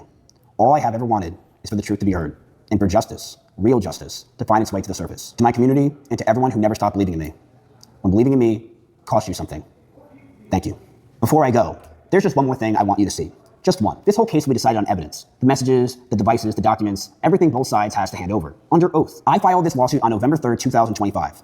By her own side's account, she knew about it November 10th. And on November 11th, the very next day, she went back on stream and told everyone, watching this in her own words, I got 2 new computers. My other computer is gone. I gave it back to Starforge and they wiped that shit. Does anybody have a link to the VOD on this? I'll see you in the next video. Subscribe, comment, and please spread this everywhere. It needs to get out the truth. I'm tired of people thinking of lies and understanding. Emiru is a massive liar and she needs to be stopped. Somebody find the VOD where Emiru says that. I'm just curious what prompted her to say that. Hi guys. Wait, flying double. Okay, I fixed it. My stuff is all fucked because I got 2 new computers. My other computer is gone. I gave it back to Starforge and they wiped that shit. Hello guys. I'm a bit nervous. I haven't done a normal stream in a while. Today is gonna be a normal stream. I can confirm that we will. It was just a totally unprompted Words. I got 2 new computers. Documents, everything both sides has to hand over, under oath. I filed this lawsuit to the surface. To my community, and to everyone who never stopped believing in me. When believing in me costs you something. Thank you. Before I go, there's just one more thing I want you to see. Just one. This whole case will be decided on evidence. The messages, the devices, the documents, everything both sides has to hand over, under oath. I filed this lawsuit on November 3rd, 2025. By her own side's account, she knew about it November 10th. And on November 11th, the very next day, she went back on stream and told everyone, watching this in her own words, I got 2 new computers. My other computer is gone. I gave it back to Starforge and they wiped that shit. I'll see you in the next video. Subscribe. Uh-oh. Well, we'll see what happens. You can't wipe a computer anymore? True. What does that mean? Why did she say that? I don't know, to leave something for why she wouldn't have to turn over Discovery-related stuff, maybe? But, I don't know. How do you feel about that? Does it feel like a little close to home or no? People, it feels like I'm close to your mom's home. Ooh. Yeah. This is the better timestamp. Wait, what? Put in the PC. Oh my god, okay. Oh. Yo, Big Lisi, thanks for 4 months. Yes, the Annihilator Cup for sure, if they invite me again. Yes. Yo, Kosio, thanks for the sub. Sorry, I haven't been reading the subs today. Bad streamer. Wait, after the PC. Oh my god, okay, so... This is gonna sound schizo, but I promise it's true. People keep fucking trying to get into my computer. So I sent my computer back to Starforge to be wiped, and they gave me 2 new PCs so I can do a setup where I have one PC that's only for streaming, and I have one PC that's only for like my banking stuff and my Wait, what? People keep trying to get into my computer? Discord and stuff. So they're completely separate, but I've got 2 PCs under here now, and one of them, oh my god, Starforge fucking hooked me up, bro. They gave me the ultimate. It has a 5090, and I'm gonna use it to play TFT and League of Legends and Mega Bonk. Sorry, Starforge. Yes, sir. Yes, sir. Sorry, Starforge said, haha, it's okay. Thanks, Starforge. Thank you very much. Thank you. Oh shit, yo, Code Red, thank you for the 25. Thank you. But yeah, Starforge has my old computer. And it's not even the first time it happened. The same thing happened, I think it was in January or February. I also had to, okay, so you know how I know? Because, oh my god, I don't want to like explain it because I don't want to like, so basically, stuff on your computer will just start moving on its own, and that's how you know.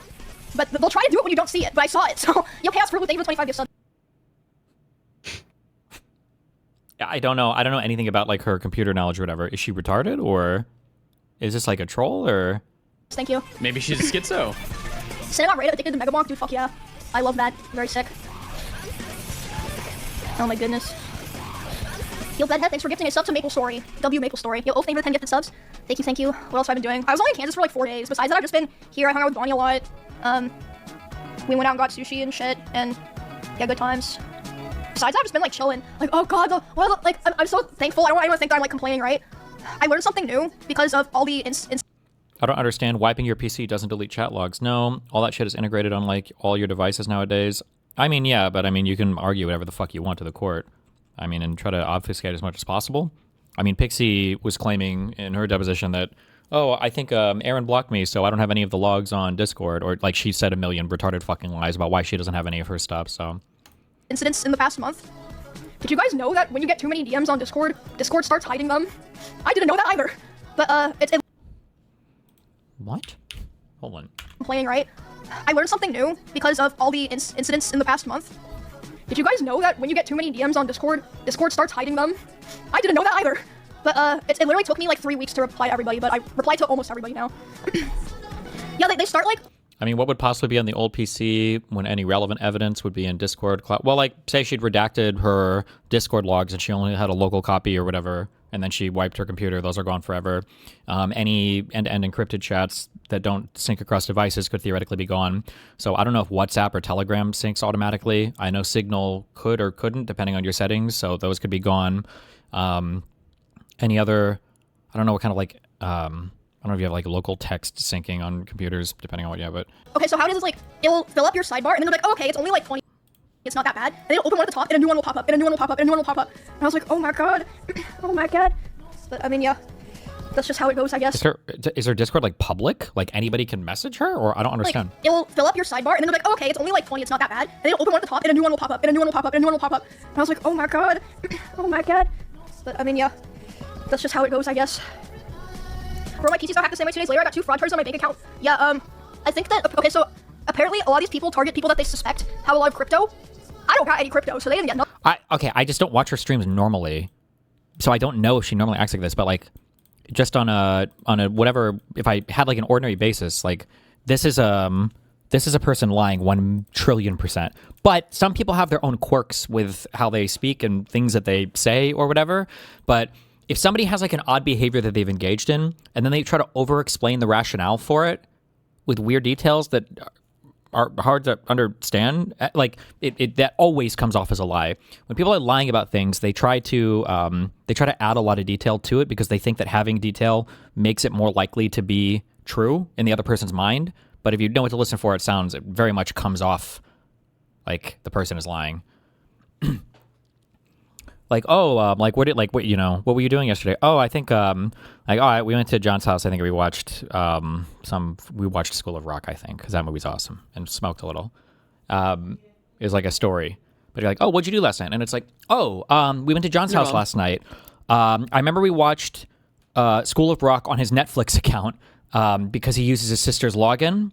And we had we smoked. They had these the Continental vape smoke things from the local weed shop, and they were so good. We got super high off of the, like, people will add details like this because they think it makes the story sound more credible. It doesn't. It makes it sound super obvious you're lying. But it's the fact that she's like adding a bunch of random stuff, but it's also like so retarded.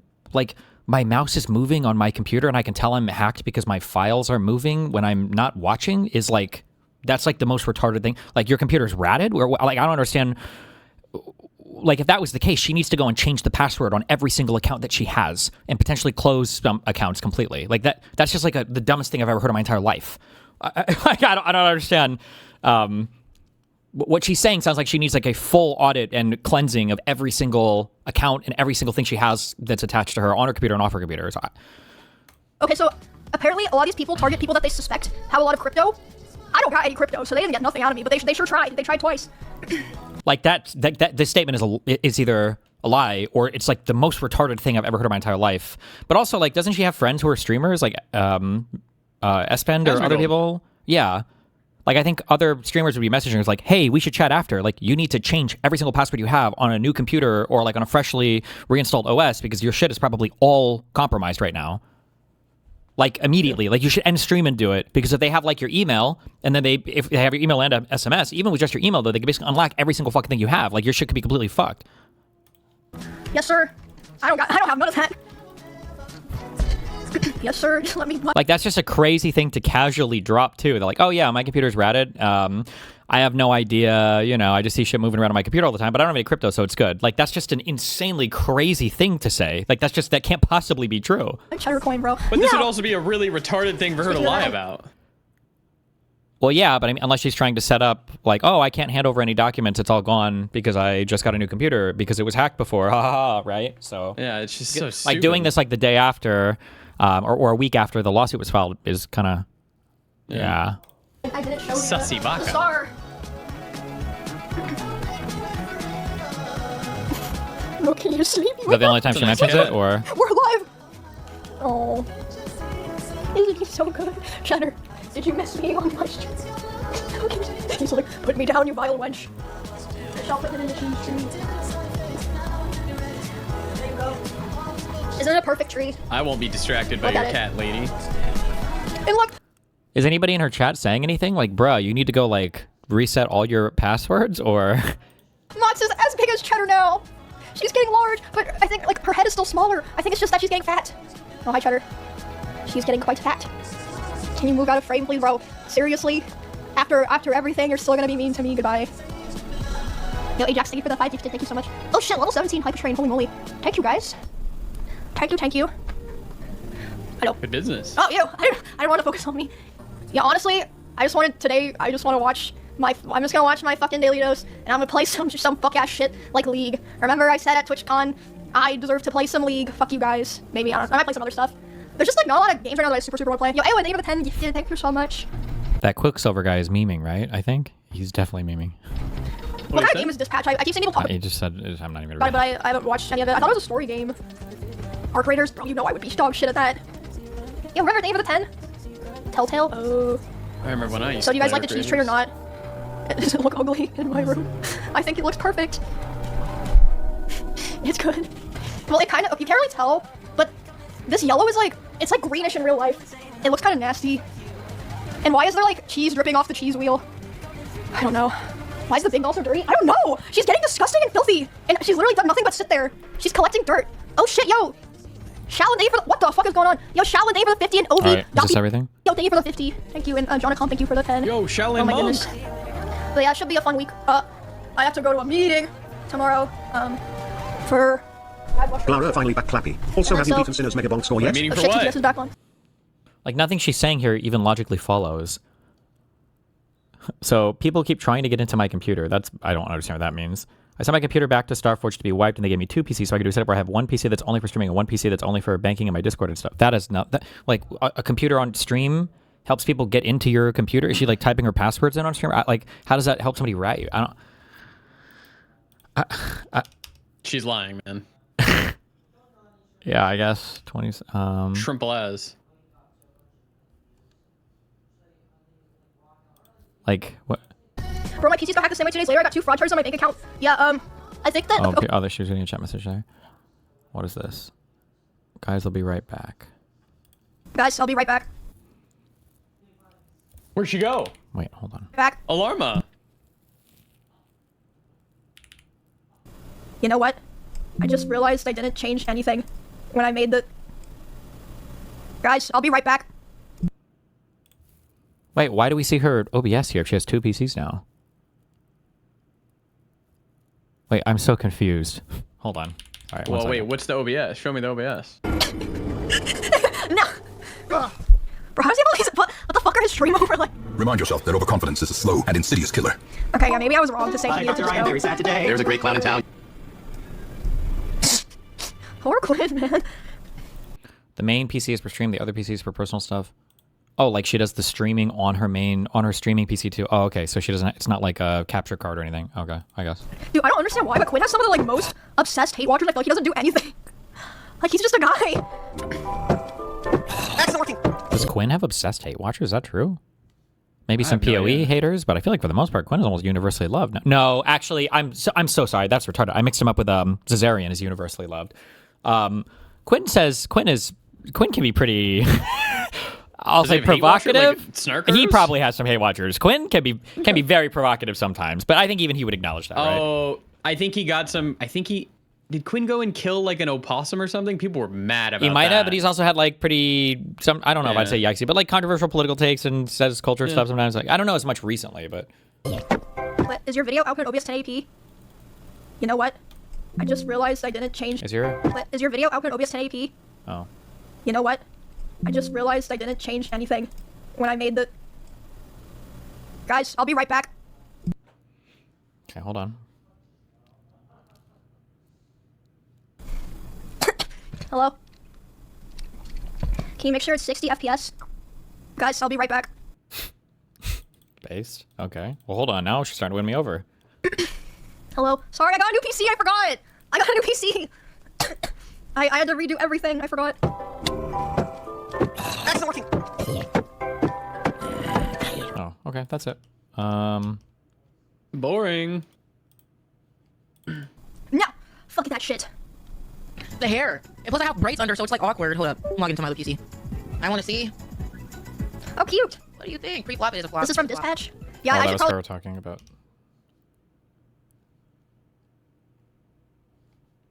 Okay. Well.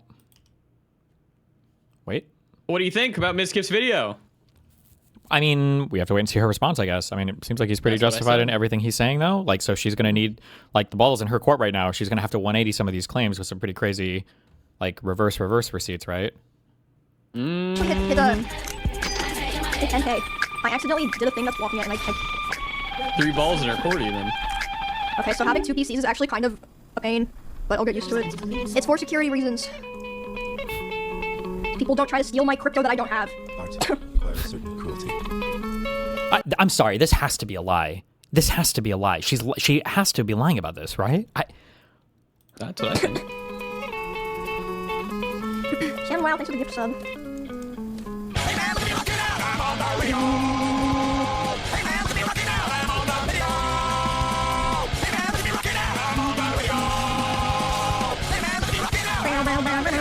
What does she need to Uno reverse on? Well, I mean, that footnote was kind of a lie, implying that they broke up. That seems to not be true.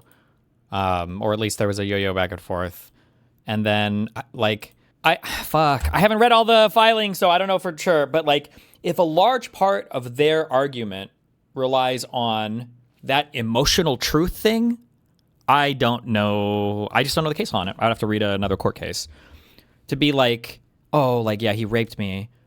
And then you're like, whoa, that's kind of defamatory. And you're like, that's my emotional truth. Well, excuse me. No, that's not an emotional truth. That's not a subjective statement, regarding your feelings about a thing. That's like a statement of fact. Pretty big claim. That's a statement of fact. Yeah. And it sounds like that was how her legal team was trying to defend it as like an emotional truth. The stalking claim, yes, definitely going to need more as well to it. Are streamers really that clueless in regards to anything related to computers? Yes, streamers are retarded. However, she just sounds like she's lying. Like, This is I don't even know exceptionally where she would retarded. get these statements from. And most streamers are pretty nervous about like security related things because people are always trying to hack your accounts and everything. So for her to just casually mention that she knew that people had access to her whole system, especially if she took it to another company, what she would be complaining about was how annoying it was to change all of her passwords and then to go and get like a new SIM card, and that they made her download a password manager, and that now she has like a 2-factor authenticate. Like, these are the things that she would be talking about if what she was describing was true, and not like, oh, I got 2 computers, so now I'm perfectly secure. That's retarded. Why would 2 computers make you secure? It sounds like you're just giving people twice the attack vectors because you're too retarded to even keep one secure. That just I don't understand. It doesn't make any sense. That's a nonsense statement. Oh, thanks for 5. That would be like a 3-day horror show of changing Of a all of your whole fucking bunch of passcode. shit. Yeah. Oh my well, god. but actually, no, that wouldn't be true. It would actually be a 1-day immediate horror show because as soon as somebody gained access to her box, they would probably do that fucking if it was people that do the ransom shit, Cloudflare then they shit? would ransomware it, and then her passwords would have been flipped, and then everything would have been compromised that way. It wouldn't just be like, oh, I'm gonna like rat this box and then just like move files around and just kind of like peek around for a little bit to see what happens. LOL, like that's retarded. Dude, all of those people who got the fucking like the what's her name?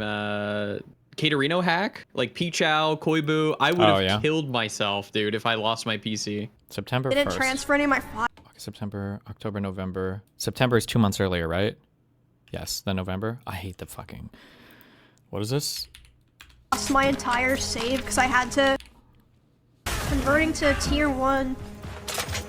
Did y'all know if it weren't for CrapCat, I would have quit Dark Souls 2 because I literally lost my entire save because I had to get a new PC because my other one got infected by a crypto scammer. He was literally in my PC and I didn't transfer any of my files because I just fucking dropped that shit off at Starforge and was like, yeah, I can't just, you know. And then he recreated my fucking save. Yo, Delph, thanks for the Prime. In September. What? How is this happening? Does Steam not? Is she not playing on Steam? Or no, wait, this is Path of Exile. Or no, wait, Path of Exile is an online game. It is online, yeah. Wouldn't they have a cloud save? She said Dark Souls 2. Oh, that was a Dark Souls 2 too. Well, but isn't it, can you play Dark Souls 2 not on Steam? I mean, you play on a console. Oh. Well, wait, what? That wouldn't, your save wouldn't be on your computer. Then that wouldn't make any sense, yeah.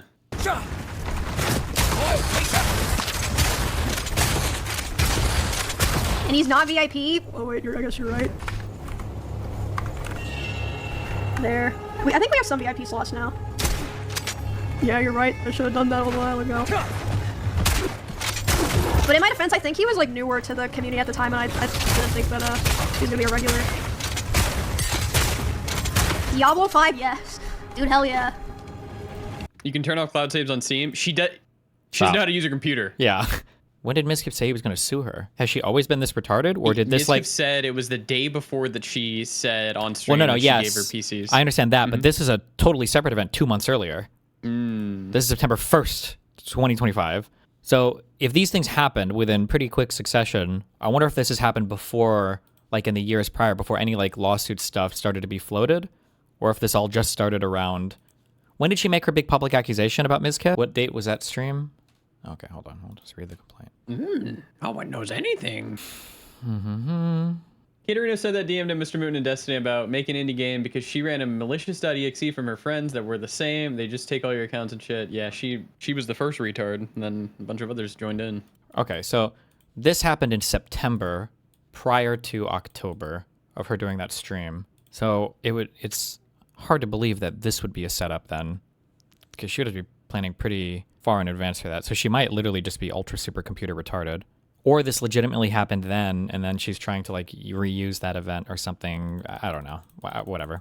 It doesn't matter what happened. If she took the computer to Starforge, she would have had an obligation to back up stuff anyway. But that shouldn't even matter because most of this shit is backed up online anyway. So I don't know. Whatever.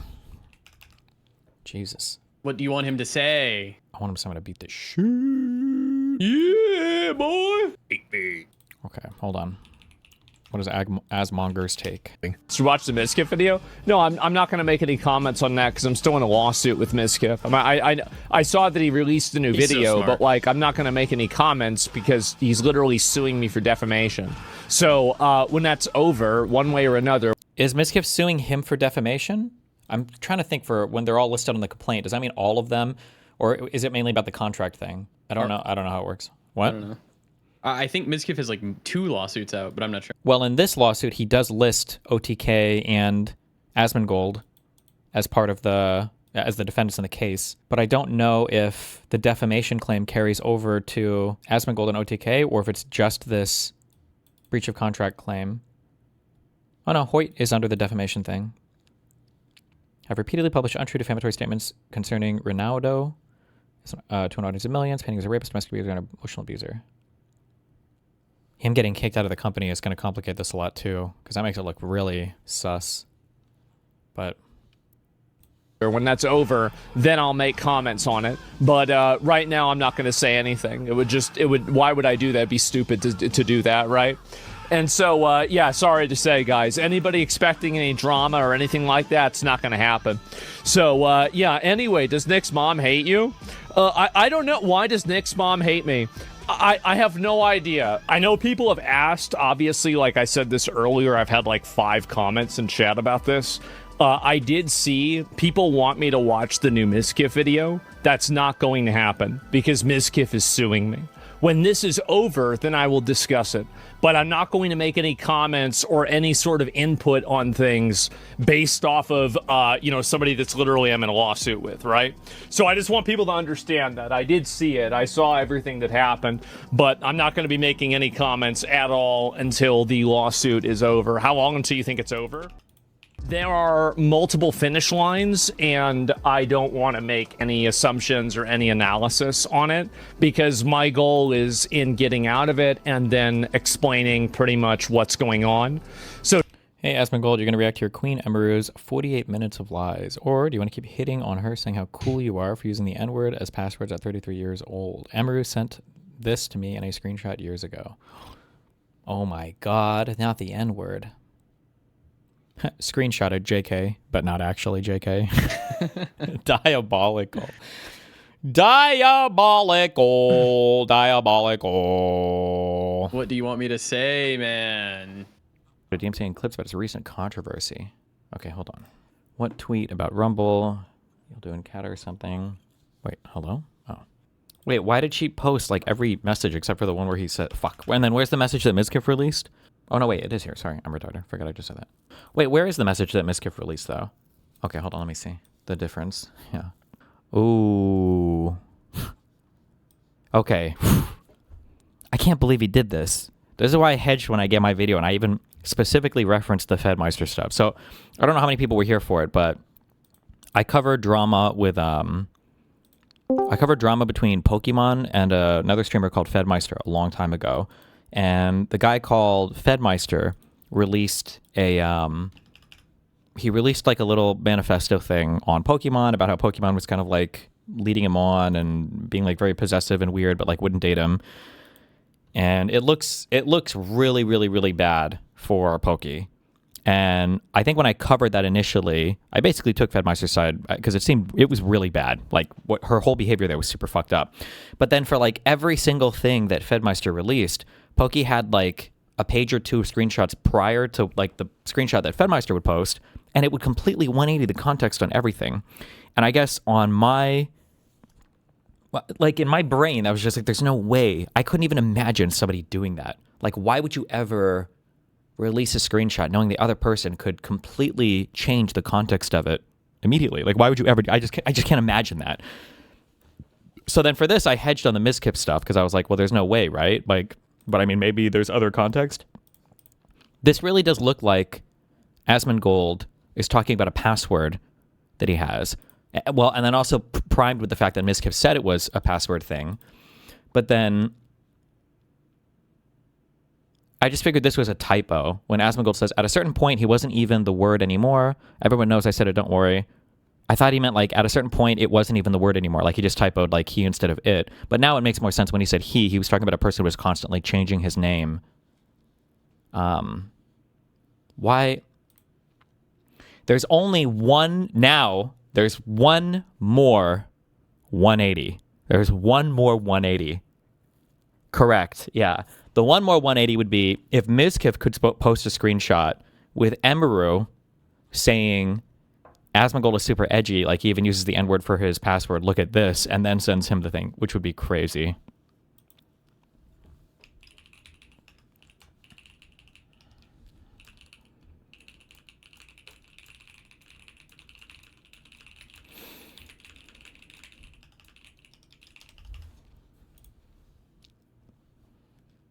Mizkif responds, hold on.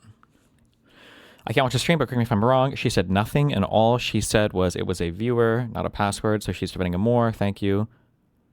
What about all her lies in the video? What about how she lied about everything? Nope, just sad, man. The problem is that you have to be really careful with your credibility, because if it looks like you're not even wrong about a thing, but if it looks like you're intentionally lying about a thing, then it's going to hurt your credibility so much for everything else.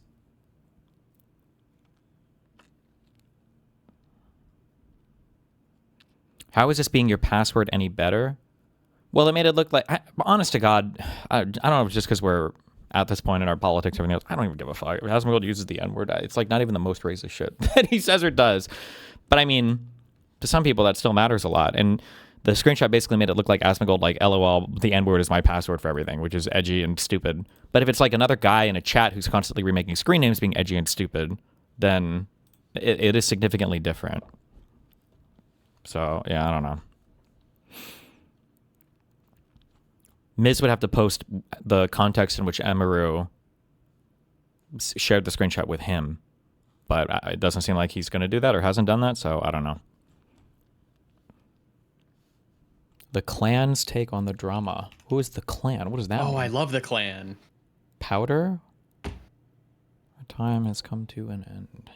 Oh, okay. Is this like the Nazi VTuber or what? I have no idea who the fuck this is. I've never heard of Powder.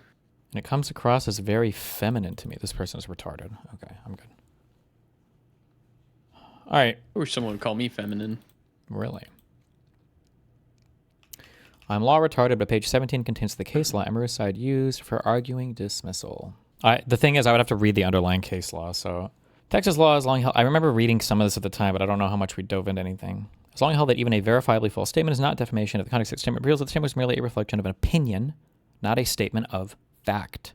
The Court of Appeals took this up in a case strikingly similar to the one at bar. It's just your opinion, man. Mm-hmm. Did we ever read the fact pattern of the suit? No one reads anything, man. So I'm no one to you. Court lister. Nice. Good one. Court listener. Nice. New chat message. Hi, welcome to findlaw.com. I'm a real person. I can help coordinate consultation with an attorney. Say hi to begin. Is that really a real person? No! I didn't mean to do it. Okay. Would they lie? True. Background. Okay, allegedly they were private figures who were married to one another. According to the Bensons, on or about April 2nd, 2023, Guerrero published a video on TikTok. Bensons alleged that in the video they made numerous defamatory statements about them, including statements Guerrero and others were sexually assaulted by Chris while on a cruise in 2020. Vicky knew that Guerrero was sexually assaulted but did not care. Vicky carried sexual assault as a mistake. Vicky told Guerrero wasn't her problem. Guerrero had been sexually assaulted.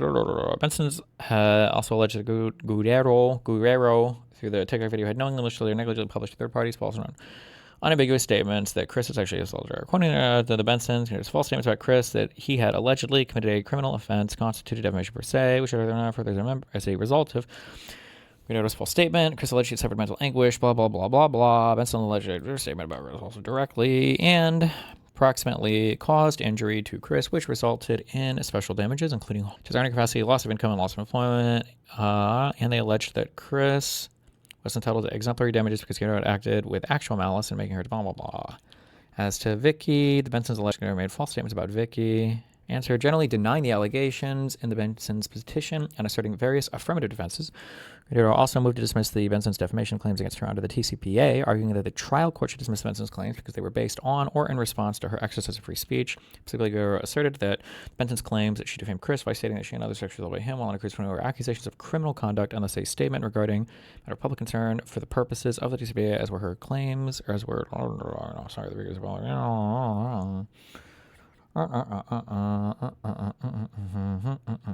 asserted that the Bensons did not have clear and specific evidence to make a prima facie case for each essential element of the defamation claims required to survive a motion to dismiss under the TCPA. Requested attorney's fees under that. So that they did not dispute that their claims for defamation per se were subject to the TCPA, but as to the other alleged defamatory statements reportedly made by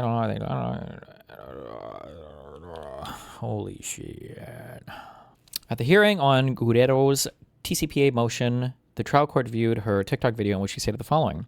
So I think it's time. I feel I need to make this for myself. I think I need to make it for the miscommunication that I receive from a lot of fans and people in general. So I'm going to go ahead and just start because the story going so in depth. I'm just going to my family is well known, obviously, blah, blah, blah. I need to serve it. So a lot of people ask me if I talk to my mom and sister, and the answer is no, blah, blah, blah, blah, blah, blah, blah. I'm tired of crying. Come to an right before COVID. There was a cruise that my family had went on, and basically on this cruise, I got sexually assaulted. And the unfortunate part is that this was by my stepdad. Yeah, it was by my stepdad. And was I the only one? No, that's not my business to put their story out there, but it happened to me. And the fact that I protected somebody that doesn't clearly give a shit about me is beyond me. But hey, you know, growth, maturity, right? There's basically fast forward, maybe like the following year, when I got injured in my knee, my mom was only out here in Houston, blah, blah, blah, blah, blah, blah, blah. And it's been fucking hard. It's kind of crazy, blah, blah, blah, blah, blah, blah, blah. Oh, you. Journey. After the hearing, the trial court granted Gedota's motion to dismiss, ordered the Benson's defamation claims against them be dismissed with prejudice, and Gedota was entitled to an award of court costs. Damn. In their first and second issues, Benson's argued that the trial court erred in granting Gedota's motion to dismiss because TPA did not apply to Vicky's defamation claim. We've reviewed de novo the trial court's ruling on a TPA motion, deciding if a legal action should be dismissed under the TPA. We consider the pleadings evidence a court can consider under Texas Rule of Civil Procedure and supporting opening allegations. Basically, we review the pleadings evidence line about there's a procedure for the expedited dismissal of retaliatory lawsuits that seek to intimidate or silence him as a matter of public concern. The purpose is identifying summarily disposed of lawsuits and only to chill First Amendment rights, not to dismiss them. You want to go to the Happy Turtle? Yeah, let's go. To be entitled to dismissal under the TCA, movement has the initial burden to demonstrate that a legal action is based on or in response to the movement's exercise of the right to petition, cessation of free speech. If the movement's their initial burden, then the burden shifts to the non-movements to establish by clear and specific evidence a prima facie case for each essential element. The non-movements may satisfy their burden of establishing a prima facie case. It's sufficient evidence, matter of law. This burden is not onerous, although conclusory statements do not. The non-movement establishes a prima facie case. The DCBA still allows dismissal if the movement establishes an affirmative grounds or other defense on which the movement is entitled to judgment as a matter of law. Okay, public concern. In a portion of their first issue, the Bensons argued that the trial court erred in granting Gedota's motion to dismiss certain of Vicky's defamation claims against because TCBA only applies to wrong. Estimates how Vicky's being a bad Vicky's mother did not constitute communication made in connection with a matter of public concern, as Vicky was not a public figure. So above, the TCBA allows the oh my god. It's just necessary that Vicky's defamation claims. No.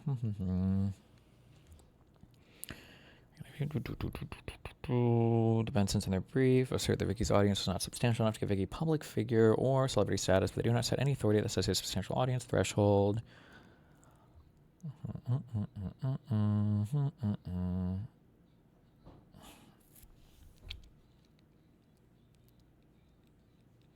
Fuck, I might chat in 7 minutes. I would need to read about how this TCPA is applied, because that sounds like that's what they dismissed us under. And since argued the trial court erred in granting the motion to dismiss as to all of their defamation claims because they established by clear and specific evidence a prima facie case, blah, blah, blah. It was noted above, what's the movement's initial burden of understanding the legal action based on the non-movements, but established by clear and specific evidence of prima facie case for each essential element. Defamation claim requires a plaintiff to prove the publication of a false statement of fact that was defamatory about the plaintiff with the requisite degree of fault, and in some cases damages.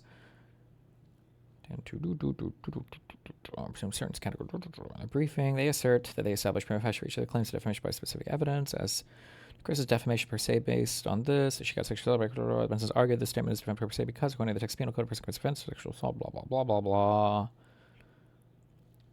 It's commonly understood as merely, In her reply in support of her motion to dismiss, Gedota asserted that her statement about Chris was not defamatory per se because sexual assault is commonly understood as merely touching someone in a sexual way when they do not want you to. But the fact that a term may have multiple meanings does not factor into our analysis at this stage.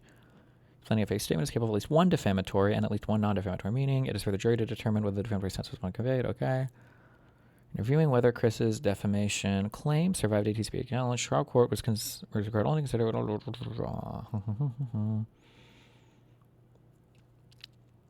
Chris denied sexually assaulting them on the 20th. Chris also denied Gedota's statement in her declaration attached to motion to dismiss when she forced his hand. In her reply, asserted that Chris denials were conclusory and thus did not constitute the clearance of the evidence required to survive a TCPA. One party claims an event occurred and the other party claims it did not. A plaintiff's denial can satisfy his TCPA burden to present prima facie evidence of falsity.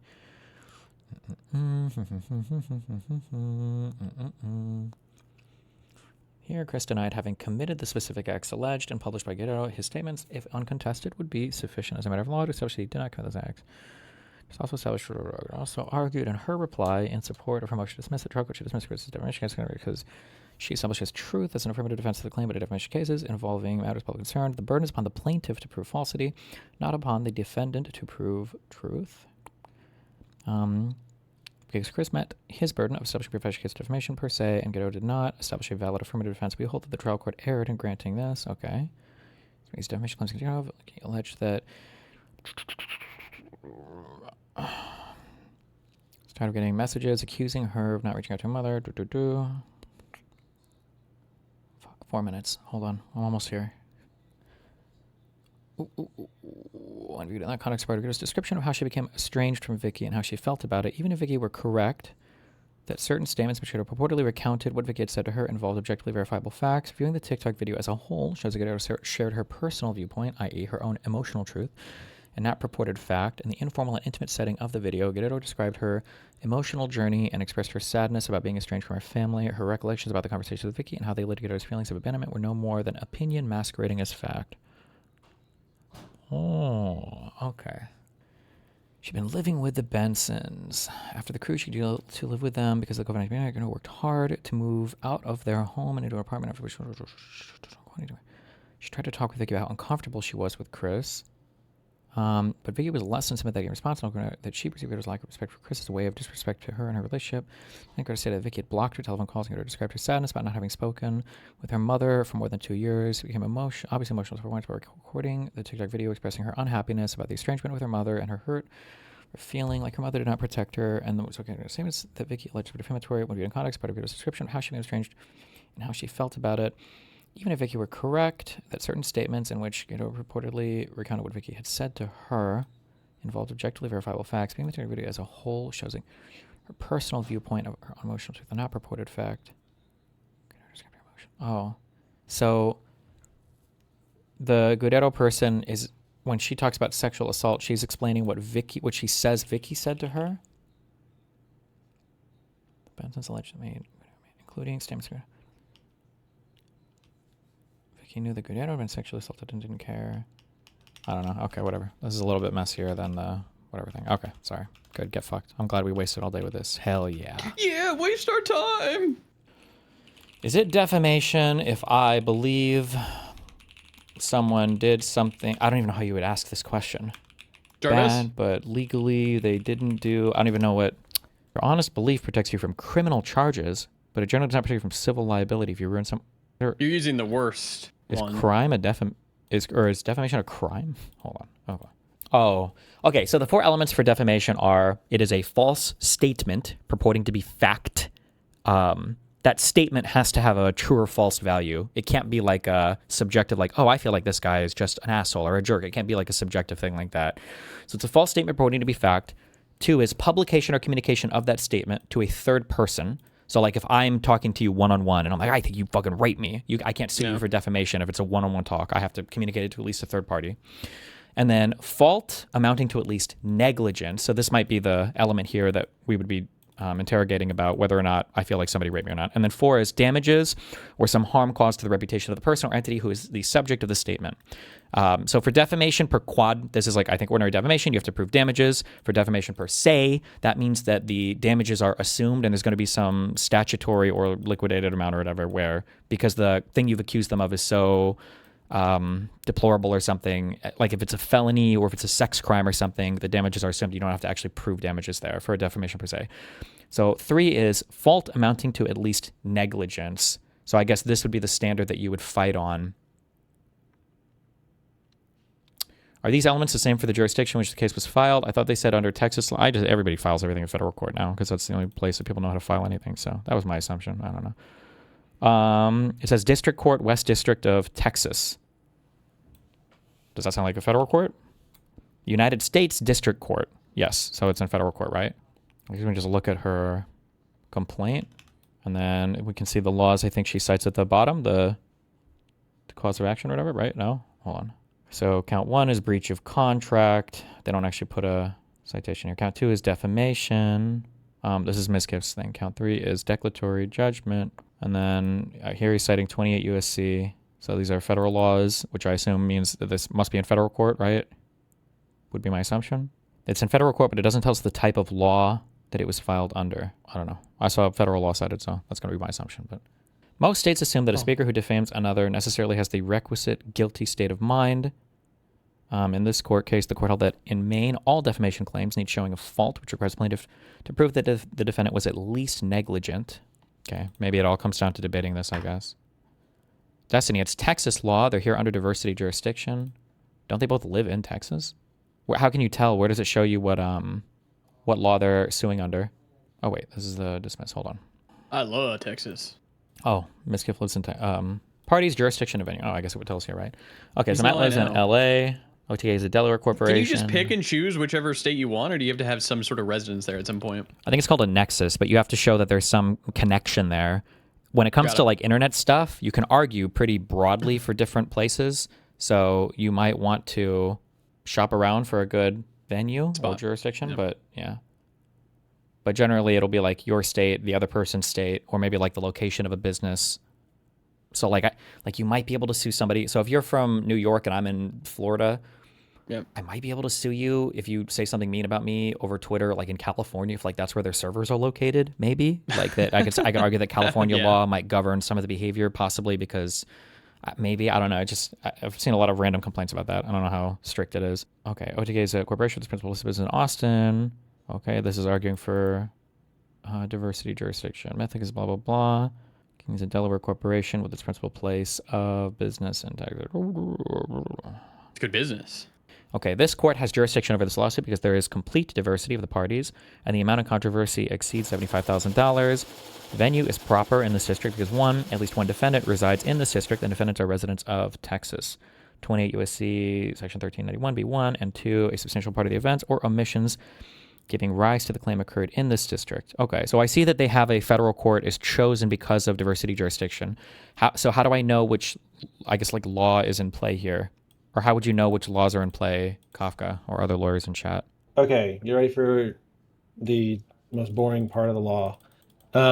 Whenever you're talking about federal court, you can only go there under very specific circumstances. One, if there's a federal question, so if you have some kind of federal law that you're suing under, right? So like in your case, you have CARDI, and that's a federal law that's being sued under. Then you also have the option of if you have a diversity between the parties. And that means that there's nobody on either side of the V that's in the same state. So let's say I'm suing 5 people. If 4 of them are out of state, but one of them's in state, can't take them to federal court, right? This is a huge fight that happens in really high-level cases where you try to break or gain diversity depending on which court you want to be in, right? So some people might want to be in federal court, others might not. So you have a big fight over that. Then let's say you have diversity. Well, your amount in controversy, so the amount of just to money be clear, real quick, on that's like if somebody's in the same state as you, for the personal jurisdiction question, right? That's like you would have to sue them in a state court, unless if it is a federal law, then that it would still be a federal court that has the subject matter jurisdiction, right? So 2 people in the same state can still sue themselves in federal court, right? Yeah. If there's a federal court, you got it. Who cares? Go to federal court. Okay. But if 2 people lived in the same state, I wouldn't be able to sue somebody in federal court and then cite state laws, right? No. Well, unless there's some other reason I could bring it to federal court. Yeah. Okay. All right. Let's say no for this conversation. Then if you have diversity, the amount in controversy has to be at least $75,000, right? So how much money the party that's suing could win has to be at least $75,000. Sure. And that's a pretty easy standard to hit. Okay, that tells us that we're in federal court. The only reason you would use diversity jurisdiction is if you're suing under state claims.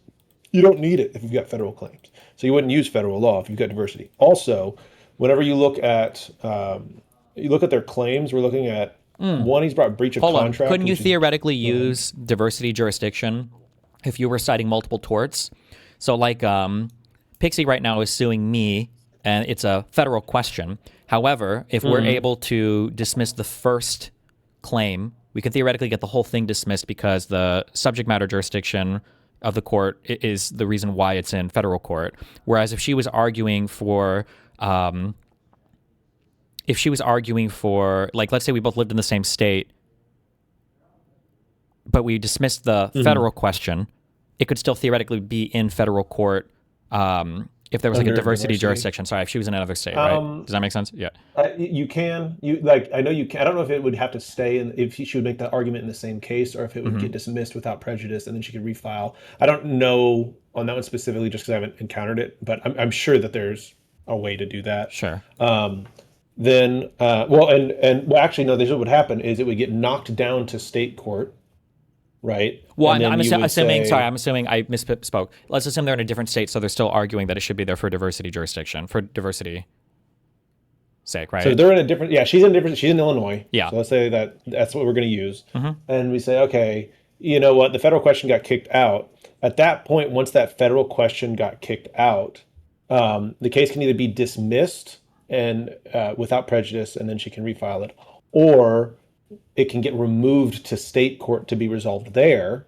And then in state court, she can make the argument, no, we need to go back to federal court because of these reasons, right? And you make that appeal there. Sure. I know those are two ways to do it. Okay. So There you go. yes, there is a way that you could, but you'd still need to have some federal question, knocking around somewhere at some point. The other thing is, so then like you look at the claims that they're bringing, it's breach of contract, which breach of contract you're usually doing in state court. Sure. With state law. And then the declaratory judgment stuff, they're actually the declaratory judgment is kind of is usually something under state court as well, though I think you can get them in federal court too, so that's kind of a wash. But if you go to 47, attorney's fees, that's where we're citing the Texas Civil Practice and Remedies Code. Sure. That means it's definitely Texas law. You wouldn't be citing this in the federal court for something like this. You can't seek these kinds of attorney's fees if you're using federal law. So yeah, if he's doing this breach of contract claim under federal law, under Texas state law, he has the right to seek attorney's fees under the Texas Civil Practice and Remedies Code. So yeah, Okay. And you just have to know that without. It doesn't give you a cheat code on here. Okay, gotcha. Well, it's written for lawyers, not for. Fuck yeah. So like you would read it, and you'd know what they're talking about. Yeah. So like those things put together, you would see that. So yeah. And then earlier I was talking about the truth thing. So the when you're looking at those elements, right? Whenever you're talking about the false statement, right? There's a lot of analysis that can go into that whenever it comes to defamation. I don't know Texas analysis on it, but I know in a lot of places what'll happen is they'll say, well, if what evidence do we have to know that the person knew the statement was false or recklessly did not try to figure out if it was true or not, right? Like, sure. If it's and like, then also, wait, just real very, quick to be super clear, negligently on this, the standard here seems to be negligence, not necessarily recklessness. Is it negligent? Yeah. Okay. What I'm curious about is the negligence. No, 1 second. One second. You're looking at the elements for defamation. Element 3, fault being at least negligence. That is regarding the actual publication of the false statement. Some places they'll do an analysis around the statement being false, like, okay, did the person know it was false? Okay, they didn't know it was false. How easy was it for them to know it was false? Could they have easily gone and found it? And so this is kind of a recklessness idea. It's not technically recklessness. It's like kind of I've seen people call it like willful. And so it's a thing where is this person taking no steps at all to verify what they're saying is true or false? Yeah. So you'll have that analysis in that first element. Second one, publication, is really easy. We've talked about that before. And then third, you've got your negligence, right? And then 4 damages. So really, and then that thing earlier we was talking about, like, per se, that generally counts towards negligence, or towards damages, and sometimes malice. Sometimes you can get I believe you can get defamation per se. You sometimes don't have to meet a malice standard for public people. Sure. I think per se applies to, I've seen it said like sex crimes and felonies, I think, will be a per se thing. Or like infidelity. Or it's like crimes of, it's not, is it moral turpitude or something? I don't know. Like there's like. Yeah, moral turpitude. Or like if you allege somebody has a sexual disease, that is a really easy way. That's another one. Yes. Yeah. Do it, right. Yeah. So there's like very specific ones, and people always want to try and expand it, and courts don't like doing it. But yeah, it's awkward. It's smart for him to include the breach of contract claim, because that's like something where there's actual easy to prove damages, so that he can get the diversity. And then like him surviving pleading is not super surprising, but like it's gonna be. I think it's gonna be hard for him to show like she genuinely thought that he had committed a crime, right? Because like. I'm not for sure on this, but a lot of the times whenever you're saying like, alleging that this person committed a crime is per se defamation, I feel like I've seen stuff that says that's you saying this person's been convicted of a crime, not necessarily that they committed the crime. Because it's like you can easily prove whether or not someone's committed a crime. It's a public record. So And that's like very obviously defamatory. Whether or not you like allege someone has done something that would constitute a crime, I'm not sure how easy that is by comparison. So just, I guess my question is just like, can somebody be of the opinion that you have raped somebody or something without you having been convicted of the crime? And then like, does that count? So like, let's say that we have a solid definition agreed upon for rape that involves penetration. Okay. And then let's say that somebody claims that somebody raped somebody because they pushed them up against the wall, they were rubbing on their genitals on the outside of their body or whatever, and they kept them there for 5 minutes or whatever, and they said, I think this person raped me, right? So they are clear in what their statements are. Factually, they are correct in everything they've said, and the other side doesn't even disagree with that. But what they're saying is that statement that they made, even given all of it to be true, doesn't actually constitute rape. And the other person's like, well, I think that is rape. I think you basically raped me. Like, does that count as a defamatory statement then, or what if they have like a disagreement over something like that? I know that we don't get to see this resolved because Trump made this kind of claim, but yeah. Well, but like, so yeah, that's a hard question and one that I'm probably not gonna be able to answer 100% accurately. But as far as like the person is saying, like we're saying there is, let's just say there's an objective definition of rape. This person describes something that does not fit that description, but they personally believe that it should be rape, or like that should be included in that definition, right? And they keep saying this person raped me. I think in that scenario, what you're looking at is you're looking at where it's kind of like a false statement, and then that person probably would be able to be shown that they made a false statement. Whether or not they did so negligently might be a question, right? Because then you're saying like, right. So that's like kind of the other side of it. And then I think the deal is it's kind of a I believe whenever you get into the harm, the damages and stuff like that, if there's no like actual damages to prove, there can be a question of like, would a reasonable person view this as defamatory, or would a reasonable person but I think none of these other things harmful? Even matter though if that third one isn't satisfied, right? So like, let's say that these are elements, right? Yeah. So like, let's say I make a statement that I really do think, I think you practice bird law. You're the worst fucking lawyer in the universe. I've seen you argue bird law and it's the worst thing ever. True. And then let's say you get fired from your law firm and nobody wants to work with you anymore because they think you legitimately, you don't know shit about bird law. Even if all of those statements are like true and they're harmful and you can prove damages and everything, like if that's just like an opinion that I have because I heard you talk about It's Always Sunny in Philadelphia, it really doesn't matter. Like I'm in the clear there. So I'm curious if she feels like it was sexual assault or rape or whatever, but he obviously has a different perspective on that.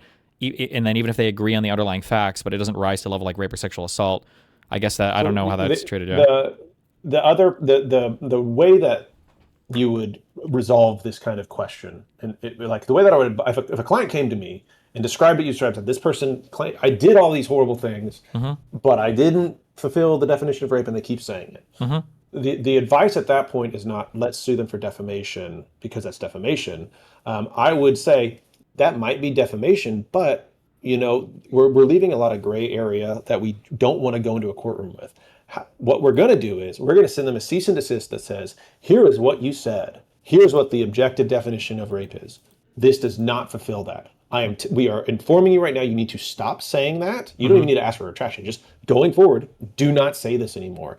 It is clearly not. We all know it's not. And then from that point, right, they have knowledge. They objectively have the knowledge, or were given the knowledge that what they're saying is false. And going forward, you would be able to much more easily fulfill those elements. Okay. Right? Gotcha. Because all right. I gotcha. Yeah, that's kind of what you want to set up before you go in. And I'm sure, and I don't know if he mentions it, but I believe Mizkif did send a demand saying, hey, here's the things you said, here's the things that are not true, do not say these things about me. And then she, after that date, did say those things.